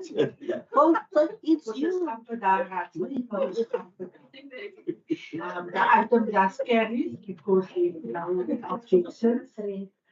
We are now, Councillor House, for you on item E191, which is the municipal infrastructure and services and titles for sale. Can I have a proposal, please? Madam Speaker, I would propose, but with the amendment, the recommendation that council also take cognizance that a shelter will be erected in the vicinity, and that correspondence was raised to the district municipality regarding a name board being put up also. And then just as I proposed the matter, the Garden Route District was at Fontaine yesterday. We did grade the road. I was there and observed the quality of the works, but we will raise that matter aside from the item before council. Thank you. Thank you, Councillor Porta. Is there no Councillor for that proposal with the amendment? Is there a seconder? Thank you, Mr. Speaker. I will second that. Speaker, is out of order.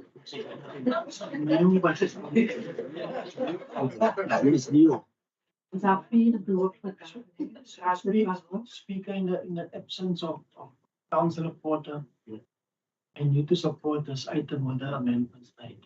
Thank you.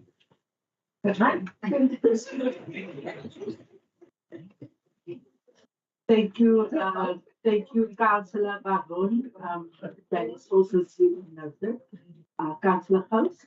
Thank you, Speaker. I would also like to, in Councillor Porter's absence. Now, I'd like to commend him for the effort that he's put in regarding this matter for the community of Buckelsfontein. We all sitting in this council chamber know he has raised this issue many times. And I'm very happy to see that we are attempting to address the matter. 700,000 province. My concern, though, is the rumor that I've heard that this community might possibly be relocated due to the solar farm. Is that true or not? We support it wholeheartedly. Thank you, Councillor House, for supporting the item wholeheartedly and with the parties at this stage not today. I see the light of Councillor Boysen and then Councillor Victor. Madam Speaker, ik wil nie 'n debat open nie, maar ek wil dit onomwonde stel dat misschien het Councillor Porter wat hierdie iets van Bartelsfontein, ons weet Bartelsfontein is goed kom jare aan. Maar ons chief hoop was betrokke. Hy self het aansoek gedoen vir hierdie ons het geweet met komitees van Bartelsfontein, die burgemeester was betrokke. So dis maar hierdie rumors uithaal dat 'n spesifieke councillor die projek aangeroer het. Daar was verskeie mense en die burgemeester het pertinent met mense, met komiteelede van Bartelsfontein gesit. Baie dankie. Thank you, Councillor Boysen. Councillor Baron, can I keep to Councillor Victor and then I'll give you a second part. Just want to say to Councillor Boysen, thank you for his comment. Councillor Porter. No, thank you, Madam Speaker. I think Councillor Boysen preempted me. I wanted to say about the team effort. I particularly want to thank the administration for all their effort and extra work they're putting to look at solutions, specifically as it relates to toilets and all of infrastructure, all the solutions they considered and all the hard work they did. So to Director Naidu and his team and Office Director Pender, very much thank you for that performance. Thank you. Thank you, Councillor Porter. Secretary Maya. Yes, I just want to thank everybody involved. And this thing also make it straight, but I want to thank the councillors who are not trying to make politics out of their work. I've understood the complaint that was circulated on Facebook about the water of Bartelsfontein on Sunday afternoon. And then that specific councillor only gave that complaint through the evening after his whole social media campaign.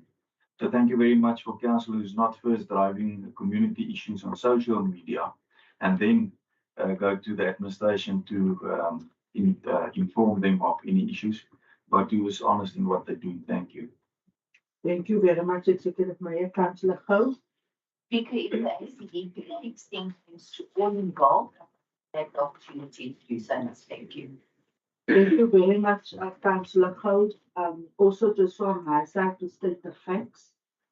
And I will finally my duty if I don't acknowledge Director Naidu, Director Penter, and Director Now, who shortly acted when my office initiated the first meeting.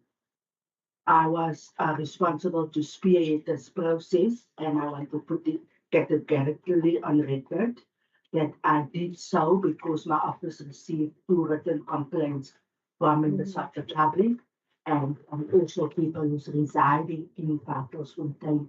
At that point, I called the first meeting, which was chaired by the MM. I think it was on the 1st of June, with all the relevant departments present.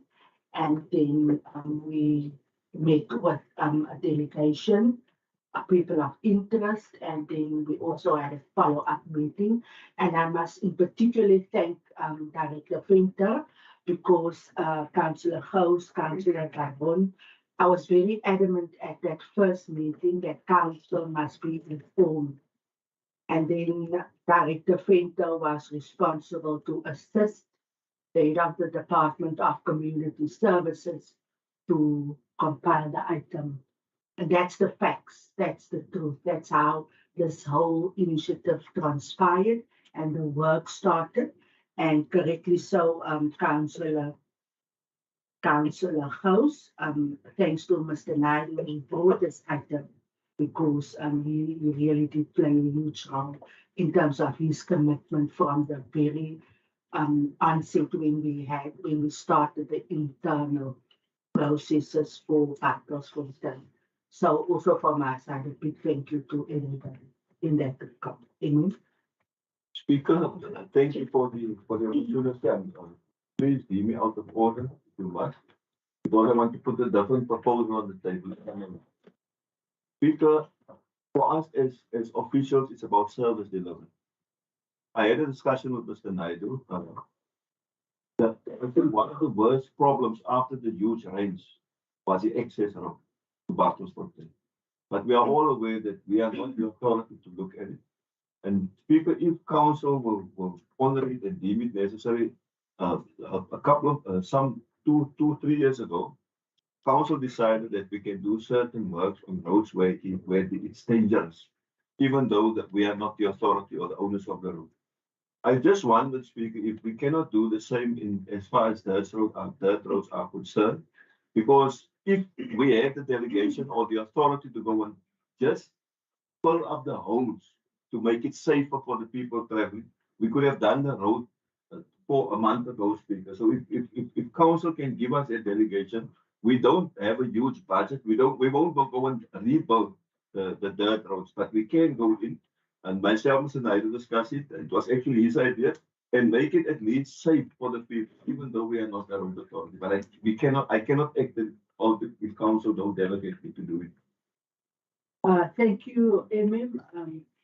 But I get wat jy nou daar vat is 'n goeie get. Jy tyd van die middag. Ek gaan nou eers vir die burgemeester gee voor ek dan dit aan. Thank you very much. I'm very proud to say that that's why we pay you what you deserve. Thank you very much. And not what some other minister think who doesn't have the authority. But anyway, thank you. Obviously we're paying your salary within the limits. But anyway, that is not a proclamated road, so we appreciate that thoughts. And I've spoken to the Garden Route as we intended to do and will promise to do. And they told me that it's very good to hear that they did go and work there as we've requested. Thank you also to I think all of us requested it was a team effort. But while I asked that it was brought in under my attention that it's not a priority road, that it's not proclamated and so forth, but maybe that's also why it's not the necessary work that's taking place there. But yeah, if we can assist, that will really help. And I think if we can just ask the proposers, maybe add that, then I think everybody will support that. Thank you very much. Can I now ask Councillor Botha, who has the proposal, if he is happy if we include or amend as per the inputs made by the municipal manager in order to keep delegated powers from council for us as a municipality to also assist in particular and not only with Bartelsfontein road in this instance, but all other matters of urgency in the town. Councillor Botha, you were the proposer. Madam Speaker, then yes, with the initial proposal and my amendment. Second, and then with the suggestion, if I may suggest that we make that amendment then, as the has stated, but within the legal limits permissible to council. Correct. Thank you. If you can just maybe. Mr. Prince, can you please assist us so that we do not now act outside our authority?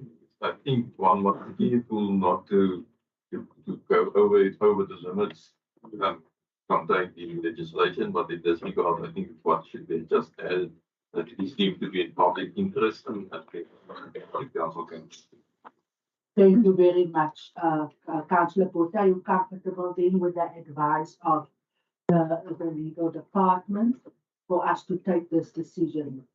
Yes, Madam Speaker, I'm very comfortable. Thank you. Thank you very much, Mr. Fonda. Mr. Fonda, I agree. Thank you very much. The item does carries unanimously.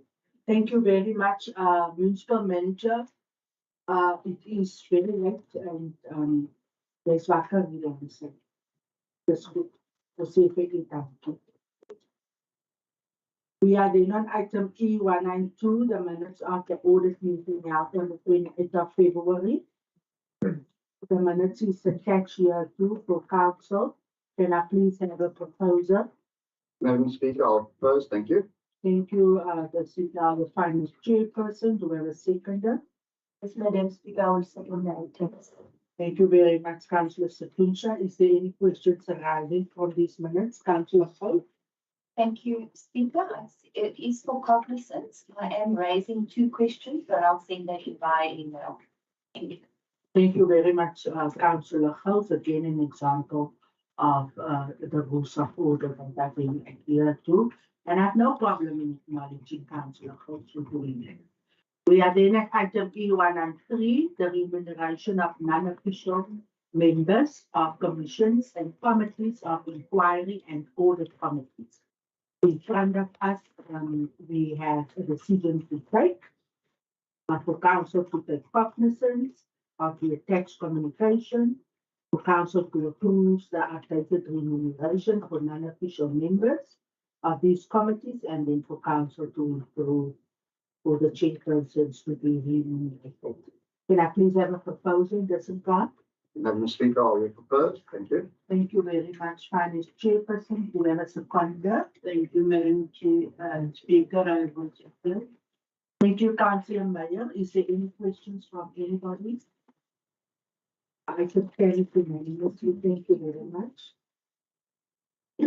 We are then at item E194, which unfortunately now left because the councillor who has submitted this motion has left the council meeting regardless of what the code of conduct indicates in terms of councillors leaving council meetings.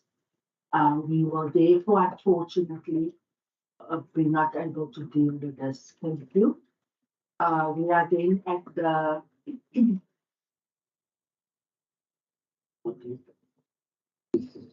in committee. Oh, we have 1 or 2 things in committee. I would like to ask the members of the public to please excuse themselves. Thank you very much for joining us and for taking the time to show interest in the council business. Baie dankie, Leslie. Good seeing. Sorry,